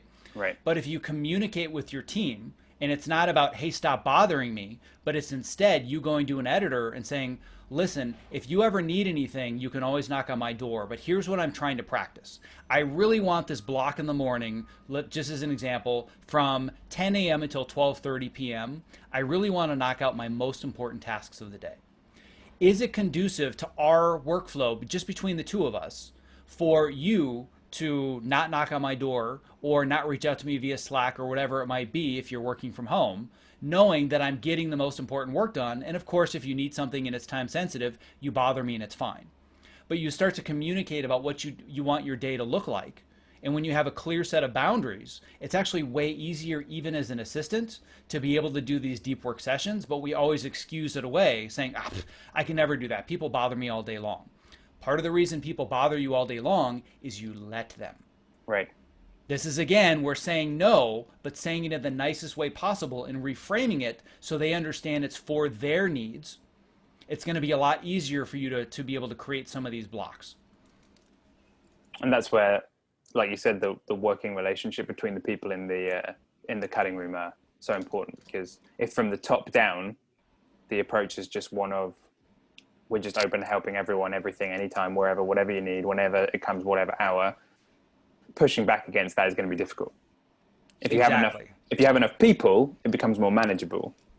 And that's obviously more possible on a feature film, I think, where the budgets are higher and you can have more people in the room. But the smaller the budget, the less that is enough. You could argue that there's less demands on a smaller film, but that's just generally not what I tend to hear from people. In reality, it's like less money, more stuff just gets dumped onto fewer people. Because making a film is making a film. Dailies still need to go out, scenes still need to be assembled, edits still need to be posted, people still want things, reference, and so on and so on. And it's like, okay, we still gotta get it all done. Exactly. Yeah. So it's really it's all about communicating and setting the proper expectations. Let's just take a look at the Q&A. Eleanor, have you got any questions for Zach or anything you want to jump in on whilst I take a look at the Q&A? I thought the ideal calendars are really great for anyone in industry, whether you're an editor or a runner, to actually implement in your personal and professional life. Because when I made my ideal calendar, I, as you were saying, it was a great mindset shift into not being so reactive, and then actually realizing how much time I have in the day, and that I had less than I thought I had, but also that I was putting too much into one day. And it's a really great way, as you were saying, of actually prioritizing. So for anyone who is a post-production runner or a student on here, I definitely recommend it as well, for your personal life. And then, as you were saying, Ricardo, with actually time blocking it out, you can actually, what I've started doing is some tasks that I haven't known how long they were going to take until I've done them. And then once I've done them, I will write it in and I'll track it on my Google Calendar, so that the next time someone asks me to do something, I'm like, I know how long that takes. And it's actually really great, and it will actually help you in the cutting room as well. And when I was an edit trainee as well, I used that for when I was given a task like export this QuickTime or something like that. You can use it to actually tell your assistant how long you think you're going to take as well. I think that's a really, really good point that I want to add to. So we'll use the export of a QuickTime as the perfect example. So if a post producer that doesn't really understand the tech side of things says, I need this QuickTime in 15 minutes, and you hit the export button and it says will be finished in 57 minutes, well, you can say, I can't give it to you in 15. And they really don't have an argument. They're going to say, oh, all right, well, that sucks. I guess I'm going to have to reset my expectations, because I thought it would take you 15, but the computer tells me it's going to be 57 minutes. So I can't just tell you make it render faster. I have to reset my needs, knowing that that's the best you can do. Now imagine being able to do the same thing with a deadline. And I've done this before, where somebody has come in and they've said, listen, we need you to deliver the cut on this day. And I said, I can't deliver the cut on that day. Well, you have to. Let me show you my calendar. Let me walk you through how I blocked out all of the things that you've asked me to do. And I open up my calendar and it looks similar to that. And this is the reaction I get. Oh my God, you're right. All right, I'll move the deadline. But you have to have that skill to be able to do that. So the reason that I don't end up working these crazy late nights and weekends is because of my calendar. I show it to them and I said, this is what you're asking me to do today. So on Cobra Kai, for example, it's a show that's cross-boarded. And for those that don't know what that means, it means they're shooting multiple episodes at once. So it was a 10-episode season and they shot it in blocks. So 1 and 2 were simultaneous, 3 and 4 were simultaneous throughout the whole season. And I was on season 3 on episodes 1, 4, 7, and 10. And at one point, I had all 4 episodes open simultaneously. And they were saying, we need this by this day. I'm like, well, that's great, but what on my calendar needs to be removed? Because you also said you need this for episode for 1, for 4, and for 10. So how do you expect me to do this for 7? So instead of me just saying no, I say, I'm happy to meet that expectation. Tell me what it is that you no longer want me to meet, because there are only so many hours in the day. And once I can prove to them with my calendar how long something takes, they don't fight back. But what happens a lot, and I've heard this from post producers directly that have told me this, is they said, well, editors are just, they're so super sensitive and they just want their time to get it right and be creative, but I've got deadlines to meet. And I know that when an editor says they can't get it done, it really means they just want more time to be perfectionists, but I just need it finished. And I'm like, no, we actually don't have the time to do our jobs. But because a lot of editors, to be perfectly frank, are not very good at time management, they don't have the confidence to be able to say, no, it's going to take me this long to deliver. But if you show that you are good at time management, they can't fight back. So that's why the calendar is the secret weapon to being able to reset expectations and deadlines on any show. But you have to have the skills and the tools to be able to back it up. Right, and you've got to be able to justify your argument. Exactly. Yeah, that's a key point. A quick question you might be able to answer here is that we've got H. Lee saying, I noticed deep work on your calendar. What is that, please? Oh, I don't know if that's a quick one. I could go on this all night. The joke that I had said before we started is they're like, well, it's going to be about an hour and a half. Do you feel good about that? And I said, you take the string on the back of my shirt and you pull it and I will go all night. Yeah. And deep work is one of those concepts that I could literally talk about for hours. Give us the clip notes. I was going to say that the Cliff's Notes version is listen to the episode that I do with the creator of the concept Deep Work. It's an author named Cal Newport. I don't remember the exact number. It's maybe episode 35, 40. Maybe you can do a search and you can send a link in the chat for everybody. But Deep Work is essentially this idea that when you're doing something, you're doing just that.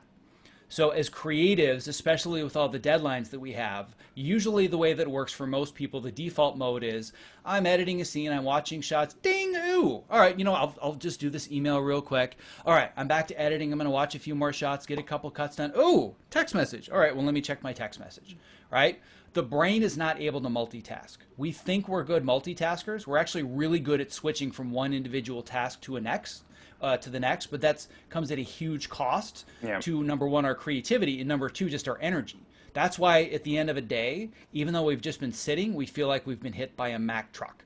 Like our brains just can't function because we make micro decisions all day long. And deep work is this idea of getting into a state of flow, or as people talk about it a lot, getting in the zone. So the blocks that I have that say deep work, that means for 90 minutes, I'm doing one thing. I'm either editing a scene, or I'm writing an article, or I'm writing a lesson for the course, or I'm building a web page. But I give myself one job. For 90 minutes, this is what I'm doing. I'm not checking email, I'm not checking Slack, I'm not doing anything else until this task is complete. And you find that within about 20 minutes, you get into the state where time just kind of disappears. Yeah. And all of a sudden you say, oh my God, it's been 90 minutes? That's not even possible. But that's what's happening in the brain where time becomes very relative. And that is the number one secret weapon as a creative professional, is if you can learn how to do deep work, you're going to get stuff done so much faster. Yep. So like I said, I have a ton of resources about that. I even have a 4-part masterclass that teaches how to get into a state of deep work that's totally free. And I can provide a link to people if they're interested in going through that masterclass. But this is an area that I'm very, very passionate about. Yeah, the deep work is, if you'd asked me a number of years ago, I would have scoffed at the concept because I considered how good I was at multitasking on the films I worked on, and how Eddie would walk in and give me a thing that needed to be done, and then the post supervisor would walk in, and I used Things, which is this really good piece of to-do list software by a German company called Culture Code, and I would always log it immediately in the software, in the project, in the very structured system that I had, and nothing ever got missed. But there was always then the follow-up of the 5 people coming in and asking me how the things were going, and I would be jumping back and forth between the two, and my brain was all over the place. I got really good at doing that. Ironically, though, that doesn't make you a good editor, because you need to do the opposite to be an editor. So I find it ironic and slightly frustrating that the jobs we do as assistants actually in some ways are training us to, or the environments we work in as assistants, because of all the things we've touched on tonight, they are almost training your brain to not be a good editor, because you get into the habit of flitting back from one thing to the other, because there's so many departments that need things from you. Even if you're a good delegator, you still got to jump to delegate, to go back to the thing, to track the next job, to delegate that to the other person. Oh, the VFX has come in. Did the VFX person get it? And so on and so on and so on. And it really clicked for me when I was doing some short film editing last summer in the sabbatical that I took. And I worked so hard to implement what you were talking about, and turning on Do Not Disturb mode. First it was put the phone upside down in Do Not Disturb mode, but it was still on the desk. Then the phone went off the desk. Then the phone went into the cupboard, because it wasn't until I tried to be an editor properly on a short film, having not done it for a while, since 2012, I realized, Christ, days are going by and I'm not getting stuff done, because I'm probably only working for 45 to 60 minutes at most, if I'm lucky, because of what had happened. And so it's a critical skill, I think, to be able to have it. And the top editors do it. You do it. Eddie does it. Lee Smith on X-Men, he came in the morning, the door was, he said hello, got his coffee, and then the door to his room was shut. And I saw him twice the rest of the day. Once at lunch to say hello and have lunch, and once when he walked past the room to say goodbye in the evening, and didn't see him again. His door never opened, and Adam, the first, dealt with everything. Lee never got interrupted. And I was too young at the time, I think, to really appreciate what I was seeing, but I remembered it, and he was deep working. Well, and at the end of the day, at least as editors, what's the reason that we get paid to do what we do? We get paid for our ideas. I can't generate ideas if you're knocking on my door every 5 minutes and you're pinging me on Slack and you're sending me emails. So yeah, you want to treat me like an artist, but frankly, you're managing my time like I'm your accountant, and I'm always at your beck and call, which is counterintuitive to the whole reason you're giving me money. You want me to generate ideas, make decisions, and create stories. I can't do that if I'm bothered all day long. So that's another expectation that I set with people. I will say to my producers, my other assistant editors, even showrunners, you want me to do my job well, you got to let me do my job. So I even have a do not disturb sign that I hang on my doorknob, just like I were at a hotel, where people know if it says do not disturb, unless it's time sensitive, do not bother me until I come out. But because of that, I'm out the door by 7:30 or 8 o'clock at the latest every single night. And if we go back to this idea that you were talking about, I'm so amazing at multitasking and I've got things and I'm doing this and that for the visual effects producer and my editor and the post producer, how well did all that work out for you when you went home at the end of the night or on the weekends? It didn't work out that well. Didn't work out so well, did it? So that you have to look at the full price that you're paying, where in the moment it might work, but then you're completely destroyed because your brain can't handle that speed. We just haven't evolved to be able to manage the speed of technology and communication the way that it is today. So for me, I'm only successful in the way that I work if at the end of the day, I'm still a human being. If I'm not, I'm doing something wrong and I need to fix it. And sure, there are always days where it's 8:30 at night. I'm like, oh man, what a day. But there's a difference between that and just not being able to summon the will to live because you are so destroyed. And even if you're great at your job and you're totally turned on, you're getting everything done, but you're a shell of a human being when you get home, then something's got to change. I would completely agree with that. And as sometimes shell of a human being, I wholeheartedly second it and agree with that approach. So that was deep work, the Cliff's Notes. Let's look at another question coming in. I just also want to throw a shout out to Maria Zani and anonymous attendee, because they were commenting about having autism and ADHD, dyslexia as well, between the two of them, and other people have said stuff as well. And, thanks for sharing that, guys. I appreciate it.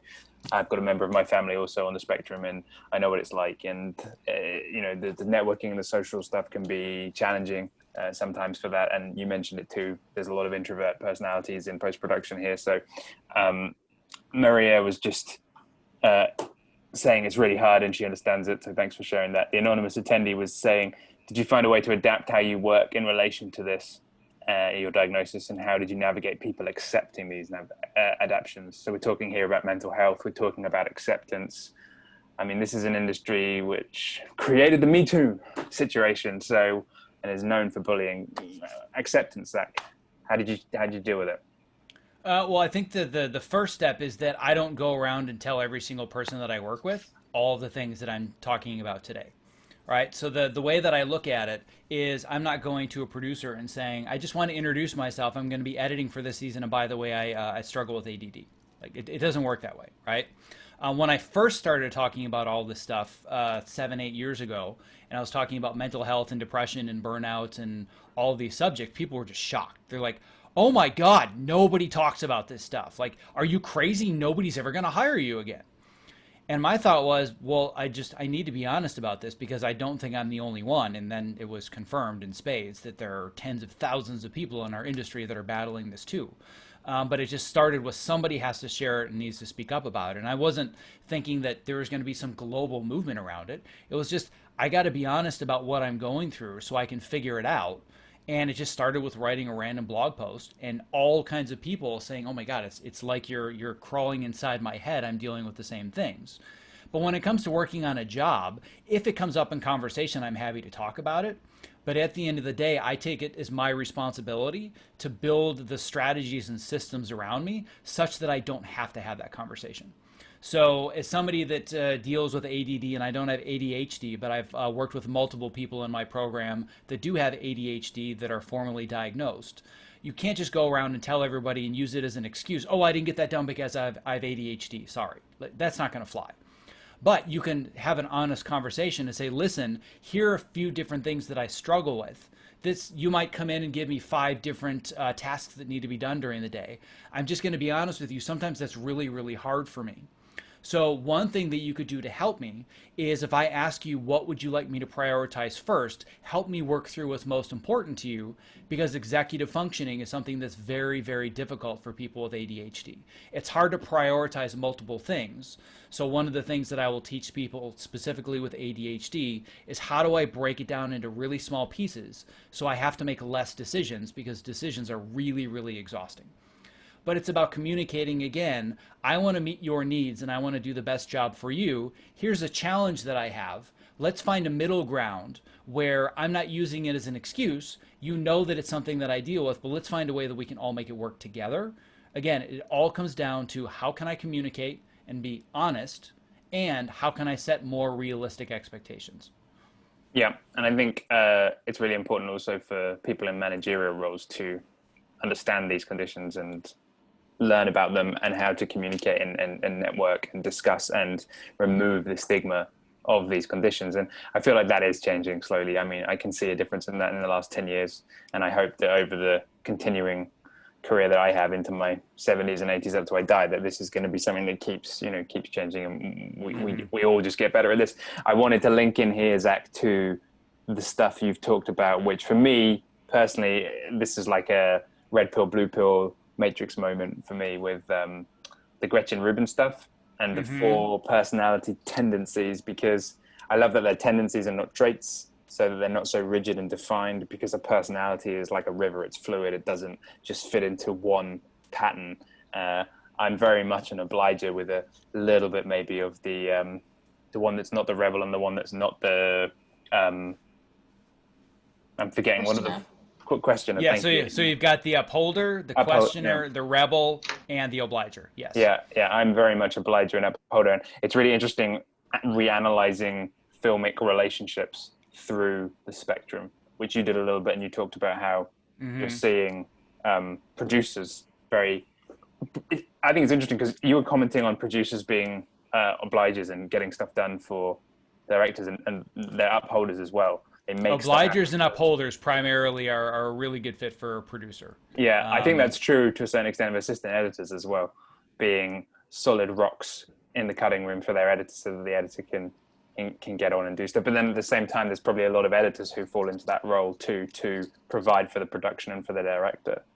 And you were talking also about there being directors often being, or potentially seeming like they're more rebel personalities than, and questioners as well, rather than I just think it's interesting the way you can sort of compartmentalize people into these different, it's based on the role, because someone who likes to do their own thing and rebel is more like to be wanting to be the leader of the ship rather than one of the crewmen.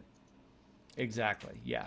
So for anybody that's like, what in the world, the tendency, what are they talking about? What now? This is another one where I have an hour-long interview with the creator of this concept, of this framework called the 4 Tendencies. It's a New York Times bestselling author named Gretchen Rubin. She's one of the top podcasters in the happiness and psychology space. And if people go on my website and just search for Gretchen Rubin or the 4 Tendencies, this will come up. But yeah, I can tell you, of the hundreds of students that I have, the vast majority are obligers. And the reason why they come to me is because they need somebody to teach them how to set their own expectations, and so they can also say no to other people, because an obliger's favorite word is yes. No problem. Yep. Happy to do that. Right? But to their own detriment, and saying yes to themselves is very, very difficult. Yeah. And for years, I didn't understand that, because I'm 0.0% obliger. Probably no surprise. But for anybody, just to give them, again, the super very detailed or very brief cliff notes. This is actually something I, again, talk about in the article I just released today, which is total coincidence, because you hadn't even seen the article, because it just came out. But I talked about if you want to be able to properly set expectations and say no, you have to better understand your tendency. And these tendencies are all around the idea of, how do I meet expectations? How do I meet internal expectations? How do I meet external expectations? The upholder is able to meet both. That's why producers are good as upholders, because they're very rigid. This is the deadline. It must be met. I must meet your expectations. But upholders are also the people, they can just wake up and exercise 5 days a week and we hate them. Like, seriously, how do you do that? Like, that's impossible. So they're a very small subset of the population, but they just follow through with things, but almost to their own detriment. So when somebody says, man, this person is really kind of anal, or they're really, really rigid, or, they can cause a lot of friction, those are the upholders. When it comes to the obligers, they're the polar opposite. They say yes to everything when it's external. When it's internal, they say no to everything. Well, I really should take care of myself, but oh, no, I got to do this other thing from somebody else first. And you never make the room for yourself. Right. The questioner, they can meet both external and internal expectations, but only if it makes sense. This is me in spades. Well, that's great. I'm happy to do that for you, but why wouldn't we do it a different way? Isn't there a better way to do this? That's basically the question I've asked myself since I was born.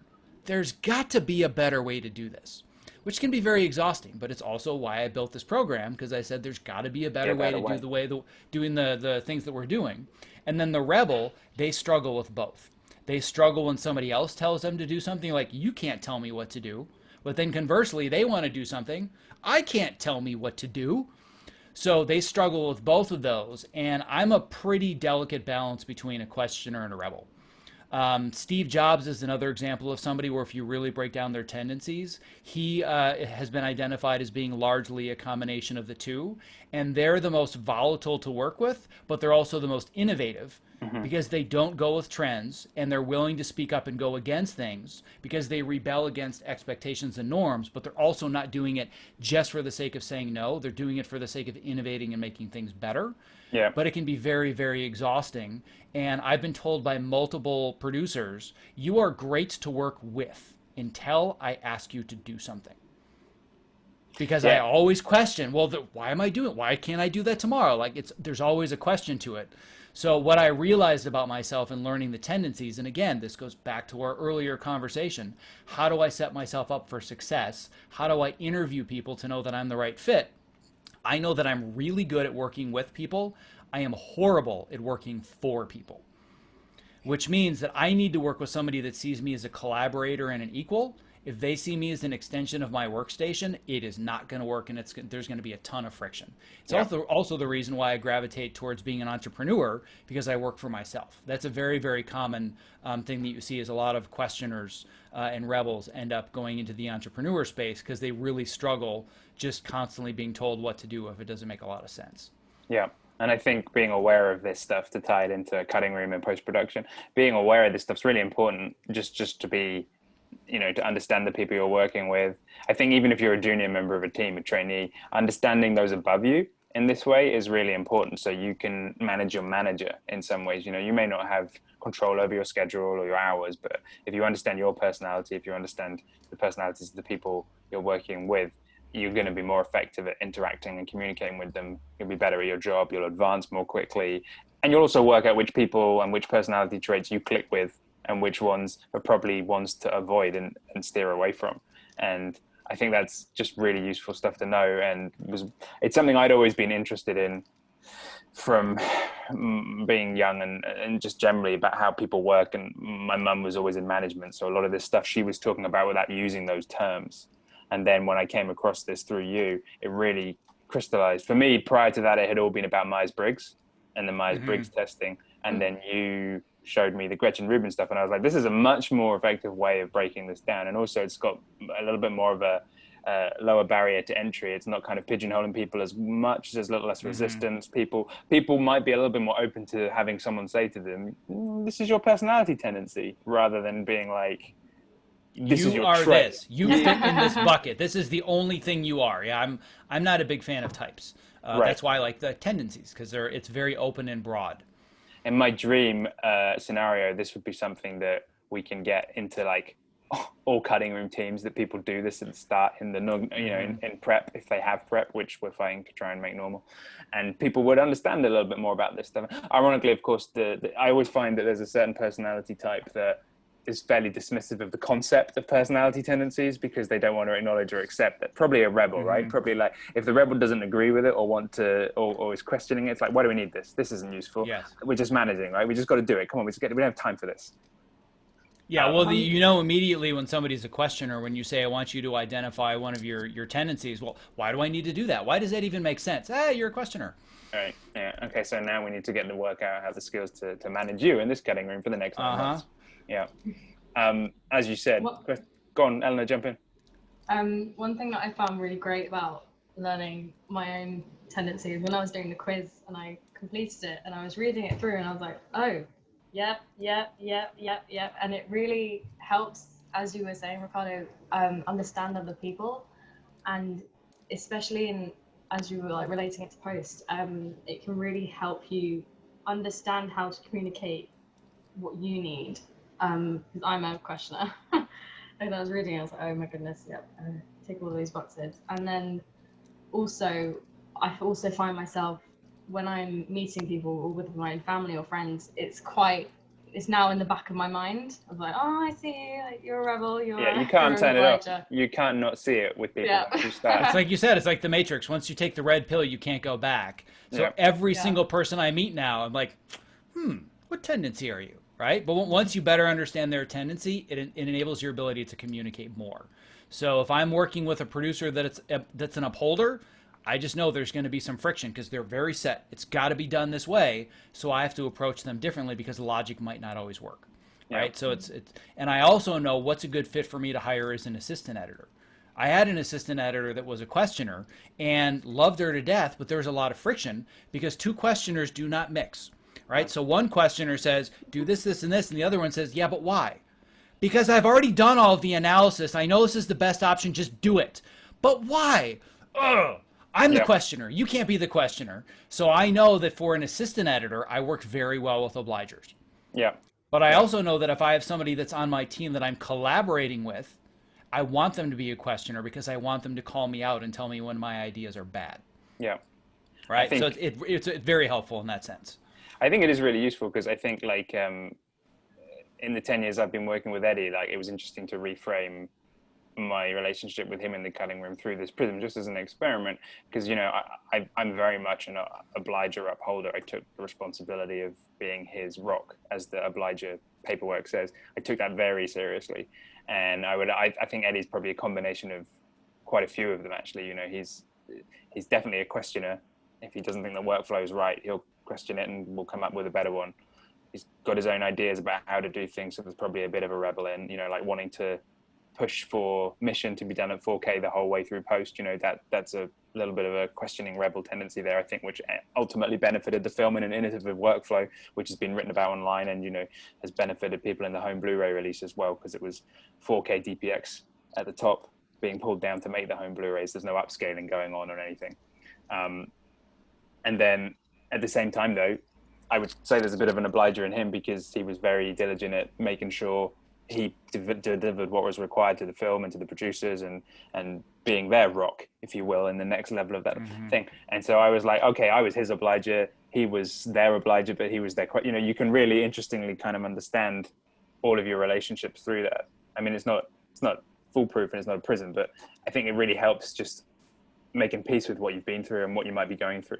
And you can be more tactical about it moving forward, which again helps with all your career development, which helps you become this more confident, capable person who can say no to things and play your role in shaping to change the industry into the one we all want it to be. Just to tie it right back to the start of this. I was going to say, or you could just do more Avid tutorials, right? Well, there's always you could just learn Avid, and that's all you need to get better at your craft.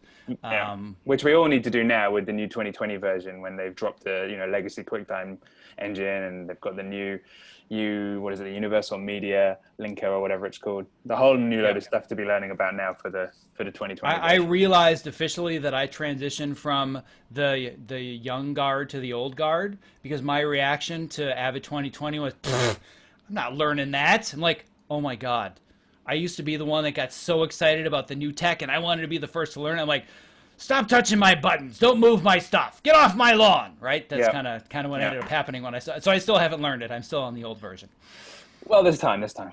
I remember listening to a podcast where they were interviewing Doug Lehman and his editor. And they were talking about how they were doing the editing. And then at one point when they were on set, this was like back in 2009 or 10, so it would have been around the Jumper period, the Hayden Christensen movie, something like that. Talking of the, you know, excited about software thing, they tell the story where the DIT comes running around or something on set, and he's like, Leopard is coming, which at the time was the new OS that Apple were releasing back then, and how excited he was about it. And they were like, couldn't give a shit. Yeah. That's just the difference between the two. Just let me cut and go home. I Yeah. don't want to have to learn a new tool, but that just shows that I've officially made the transition to the old side of the business. But your assistants who will be doing all your exports for you will rapidly want that new speedy export process. So they will be like, Zach, please, 2020, can you just get out of your lawn and come and when the time comes, I promise I will dive into it as obsessively as I do everything else, and I will learn it. You can make it look like the old one quite effectively. So good. Yeah, exactly. All right, Q&A. Let's jump back to that. What is it? Coming up on 9:30 now. So we'll start to wrap this up. Mainly because I have to leave Leavesden at a very specific time because of the pandemic. I have a window to leave, so you guys can keep going, but I may have to disappear. Unrealistic schedules. I've started jobs doing normal hours, which slowly crept up to excessive hours because the schedule demanded it. And if I didn't do the work, then I couldn't meet the deadlines. Sometimes I can't make senior management understand why I need to leave at a sensible time. They just think I can't be bothered to do the extra hours. More comments than a question. I feel like we've kind of touched on stuff to do with all of that. I saw this question come up, and that was one that I tried to kind of address on the fly without addressing it on the fly. But that just goes back again to communication, and here's why. Again, the questioner coming out of me. Let me show you my calendar and explain why I can't meet these hours, or let me reframe for you what I'm going to be like in a week from now if you ask me to work this way, and how little of use I'm going to be or anybody else would be. So that's always my the way that I will reframe unrealistic hours, unless it just is what it is and it's a crunch time and you have to deal with it for a short period of time. I'm also realistic, knowing that sometimes it just happens. There are going to be a few weeks where it just sucks. When I was on the finale for season 3 of Cobra Kai, which it's killing me that I can't talk about it. I would love to be able to talk about it, but there was just a month where I didn't see my family, and I woke up, edited, came home, slept. That was it. But I knew that going in advance, and I'd set that expectation knowing it was short term. But when it's chronic, that's where you have to speak up and really set those more realistic expectations. The next one I wanted to touch on, I think it's important we just comment on it. Nolan Hobdell, as an editor that is a member of numerous post-production social media groups, I find there is a dark gallows humor that exists in the groups where we will tell war stories and joke about the pains of the job. I get that we need to vent our frustrations, but I have a feeling that it's self-flagellating and creating a self-fulfilling environment where we expect to be treated this way. I wonder if the panel agree or have any experience of that. I think I agree with that. Do you guys agree with that?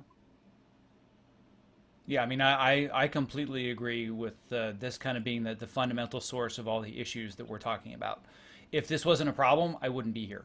It's the way that I coin it is I call it everybody proudly wears their sleep deprivation badge of honor on their chest, right? Yeah. How little sleep did you get? Oh, I was at the office all night. I did 20 hours. 20? I've done 28. Oh my God. I once did 72 hours straight. Now, I want to reframe this for a second for people that are proud of the hours that they work, and like they said, it's kind of self-flagellating. I want to reframe this because when I reframe this, people kind of go, oh God, I never thought about it this way.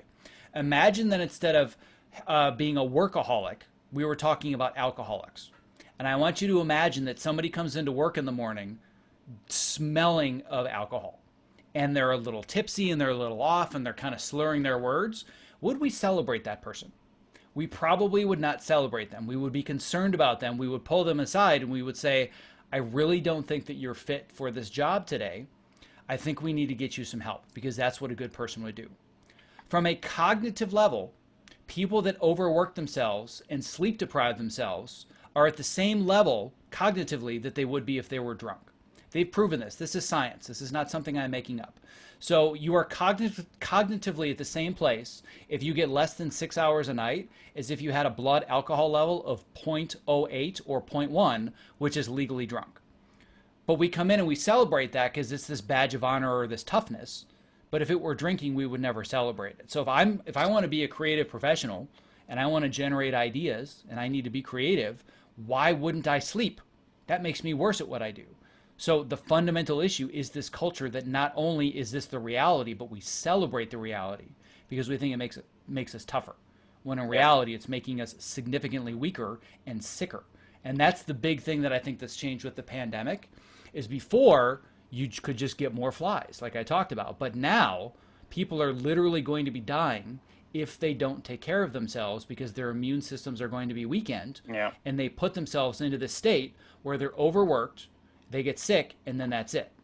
So that I think is the big game changer for us, is now the pandemic has put this under a much more much brighter light. And I think the sleep thing as well. I'm generalizing to a point here. I do feel that's cultural as well. I think that in England, being an English-speaking country, and and America especially has this attitude. A lot of the CEO, there's just a very toxic, I think, attitude that comes over from American culture a little bit with that. And I hear it a lot. You know, Arianna Huffington did a whole thing about it, where she did a TED talk about the tech CEOs and people boasting about only getting 5 hours of sleep, like you were touching on. I feel like because we share the same language, you know, and Hollywood comes to England and shoots so much stuff over here because we've got such good facilities and resources. I think that has come into England a lot more maybe than it has in other parts of the world. My dad is Italian, and so I have some European, you know, like connection, and my partner is from Germany, and just from talking to them and meeting people through family and just seeing the pace of life and the attitude towards life, I do feel there's a difference culturally between European attitudes towards work and life, and then this British American way of doing things. You know, I'm generalizing there are people in all countries, of course, who are workaholics and do that, but if you're talking sweeping stakes here, then that is something that I would argue. On the flip side of though, you know, you look at the amount of innovation that's come out of America as a result perhaps of some of that, then I'm not arguing that it's a good thing, but you can't ignore the facts. Obviously, there are plenty of other countries that have done amazing things and have had amazing people in them too. But it's a weird thing. You know, it's a correlation, right? There's a correlation between some of those factors. I just think it's an interesting thing to acknowledge. I think when I speak to a lot of people who come from Europe to London to break into the industry and have contacted me for advice, and we talk about this stuff and we talk about cultural differences, a lot of them do comment on like, well, you guys are crazy, like why do you do these, why are you working like this so much? And like when it's an adaptation process, but I think it surprises a number of people about it, especially in the film industry where it's even more kind of to the top. Yep, couldn't agree more. Yeah. Have you worked over here at all, Zach? Have you come and worked in Europe at all, or in the UK? I have not, no, and I was really hoping that had there not been a pandemic, you could have flown me over and I could have done this in person, because I would love to see London.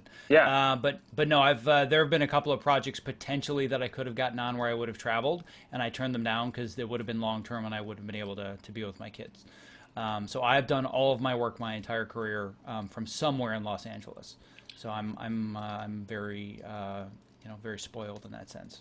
There's the reason to take the film, because they can have the budget to fly you and your family over for a year, or whatever the. True, that would be a cool experience for sure.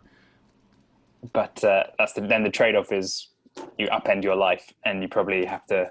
They say to you, well, we paid for you to come over here, so we own you for a year.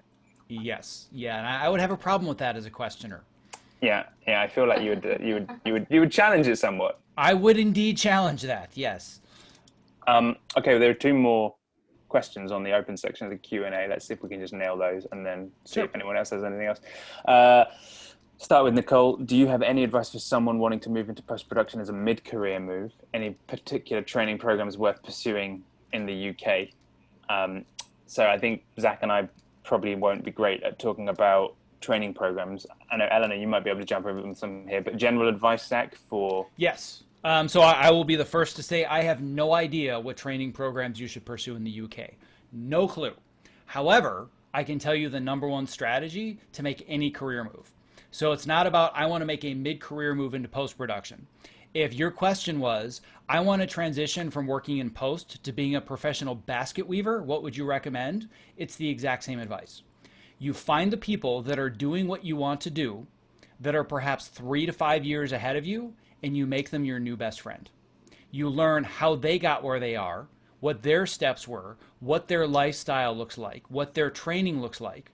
Because you could say, what are the training programs that are worth pursuing in the UK? And then you talk to somebody that does what you want to do, and they're like, you don't need to do that. That's rubbish, right? There's no reason you need to be doing that training. Well, then you've just saved yourself time and thousands of dollars potentially.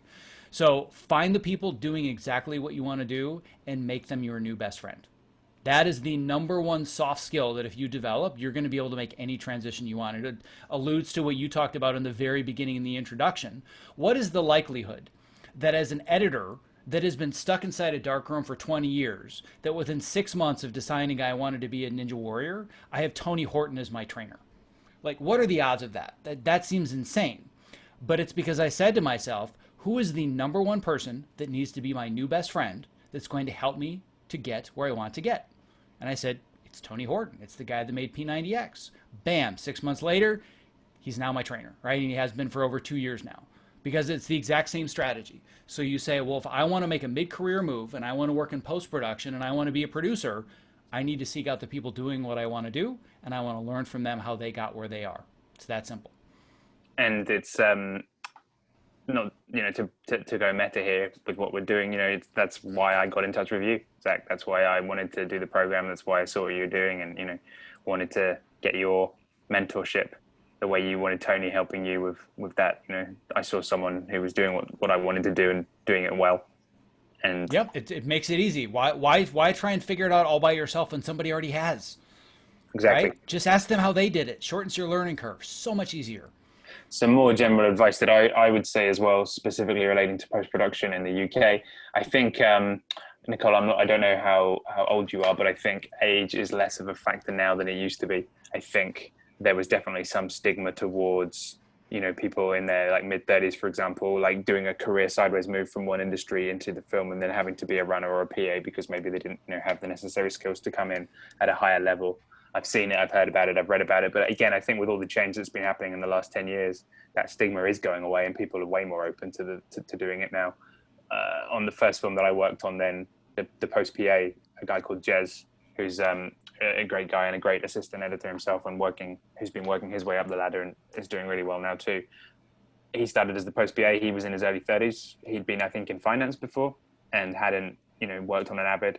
And he came in, he got the job as a Russia's runner on Jane Eyre and then was able to network his way into the cutting room on X-Men, and by the end of the job he'd learned how to do stuff on the Avid, and the next he got to break on. I think he then went on to the Dark Knight Rises actually, with Lee, who he met on X-Men, and that was through just being in the right place at the right time, being friendly and being someone that people wanted to be in a room with for 9 months, 10 months at a time. So it's like knowing what role are you going for, what people do want to work with, what does that role require, and as you've asked, are there any schemes that can help with get my foot in the door? But that will get you the interview. Once you've got the interview, it's about all of the stuff we've talked about tonight with your soft skills and your networking, and very much in feature films, which is my background. I can tell you that the biggest thing will be how to sell yourself as somebody that the personality of those people who have already got the jobs, are you someone that they will want to be in a room with for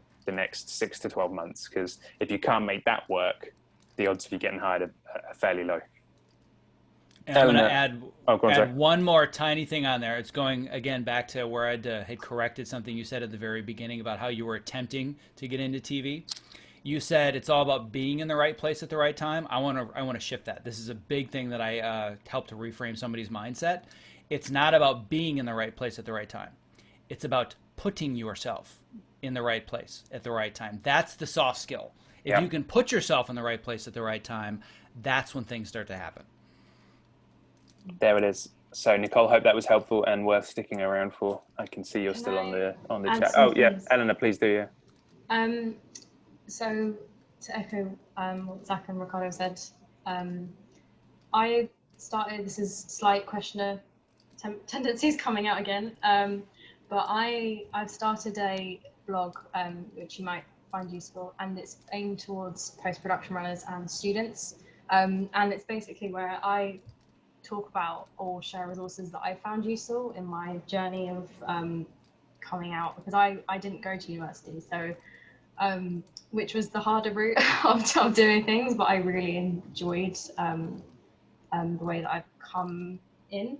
Yeah. And so on the blog, I've been sharing some different resources and film editing resources, and definitely check out that as well as the Rough Assembly website, because we have 2 really great webinars.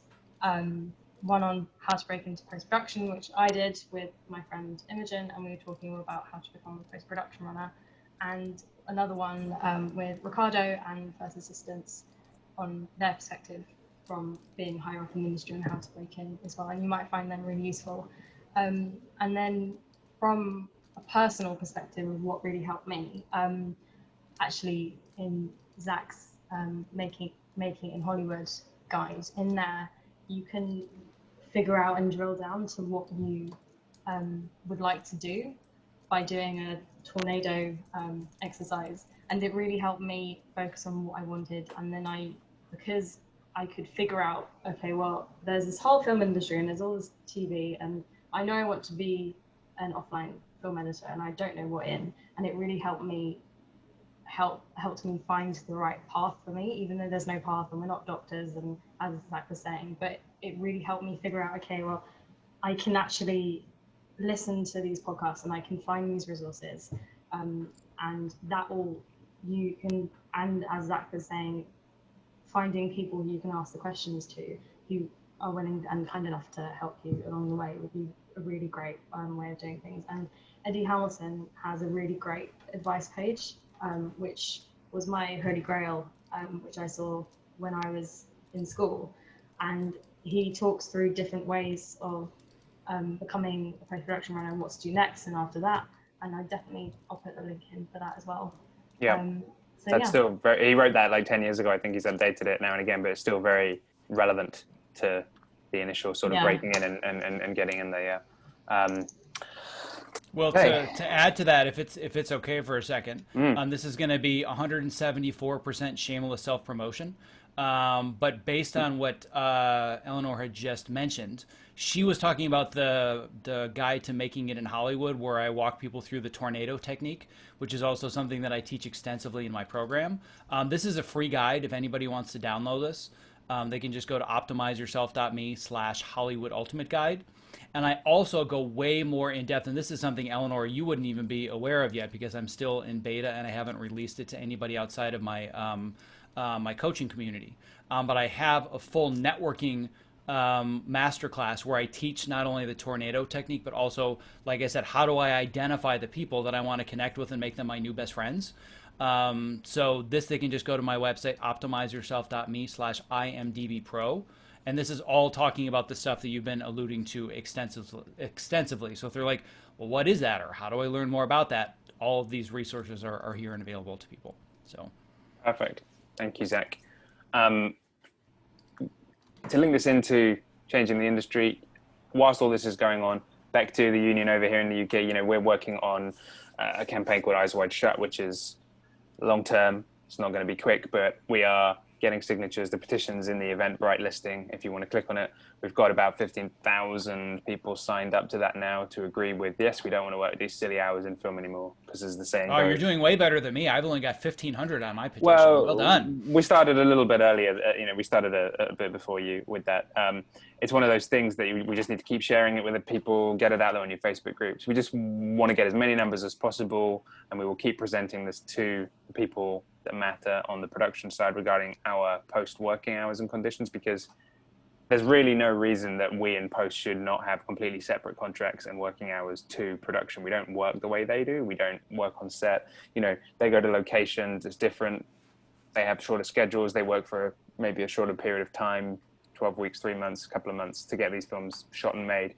And then we have 9, 10, 11, 12 months doing office work essentially. And that's the same during the shoot. So we're working hard to continue negotiating with PACT, who are the Producers Alliance over here. We've got, for those of you who don't know, we've already got a feature film agreement which protects and covers its members for films over $30 million over here, which is most of the premium stuff coming over from Hollywood. We've got TV drama agreements, which a lot of TV shows are now signing up for and using, which protects you for hours. Overtime, you get a deal memo which tells you exactly what your rate should be and what your overtime rate should be and whether you can or can't have kit rental, and basically, removing the uncertainty of everything. They're not finished, they're works in progress. We're renegotiating as we go. And obviously long-term goal is we want to bring these hours down for post people so that a normal day is not 10+1 or 11+1. It's 8+1, maybe 9+1, moving down to 8+1, that kind of 8 to 9 hour day, like a normal industry, and proving with the science that people who work less time actually are healthier and providing better work. Even if there's a couple more of them, you're catering for them with the money you save in the overtime. But it's a mental shift that we have to get here, because we all know post producers, post supervisors, they're human. They have a budget that they have to adhere to, and they have responsibilities to producers and to the production as well. So this is an organic moving game of chess where both sides need to understand each other. And I think that's the biggest problem here, is that it's been an us versus them mentality for such a long time that we've got generations of baggage that we have to break down before we can get to this, But the science is what it is. People who don't get sleep, get ill, get cancer, they die. People who do night shifts, there's a link between cancer and night work.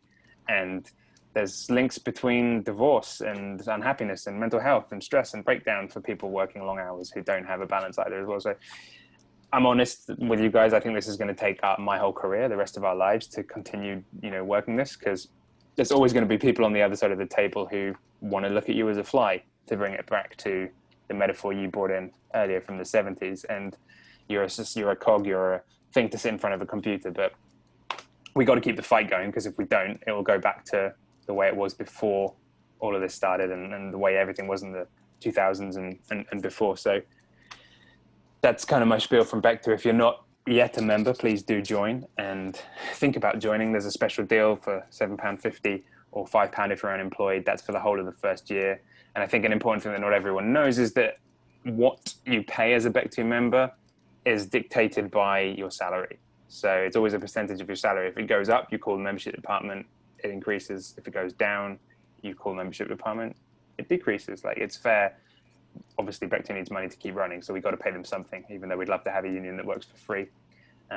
And that's pretty much it from me. Eleanor, anything you want to drop in? Oh, and the Rough Assembly, obviously, you mentioned that earlier, Yes. didn't you? About, yeah. I've just put the phone number for calling Bectu in the chat. And for anyone who is able to afford it, who is a newcomer or a runner or trainee, definitely join, because not only do you get the amazing resources that the Rough Assembly have been putting out, and I have now recently joined the committee because I've seen how hard they're working and how much they've achieved. And if you go onto the Rough Assembly website, you will see all of that. And it's really important to join the union, because we're all thinking that we've got long hours, and we all individually want to make some change. And sometimes I think about a picture that always goes around whenever there's a government election or something, and it's this idea that there's loads of little faces and everyone's individually saying, oh, we can't make a difference. But then when you put all those little faces saying we can't make a difference together, and you get a big picture of 600, 1,000 people, you can see actually that there's strength in numbers, and that's what the Rough Assembly and the post-production centres branch is for.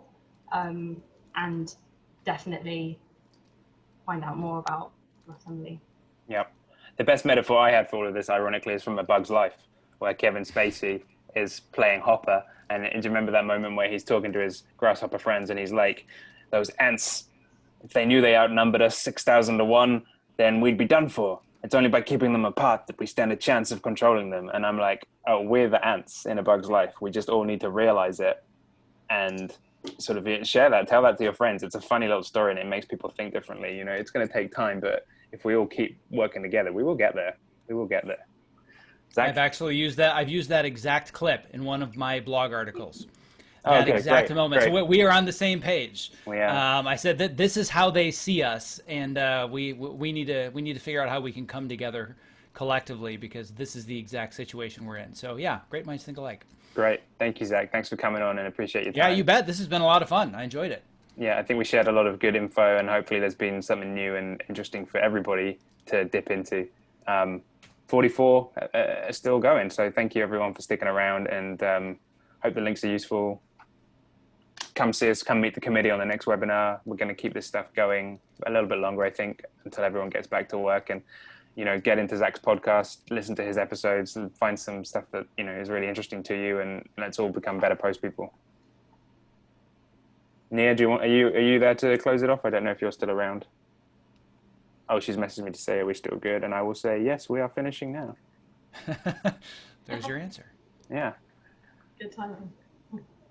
Okay.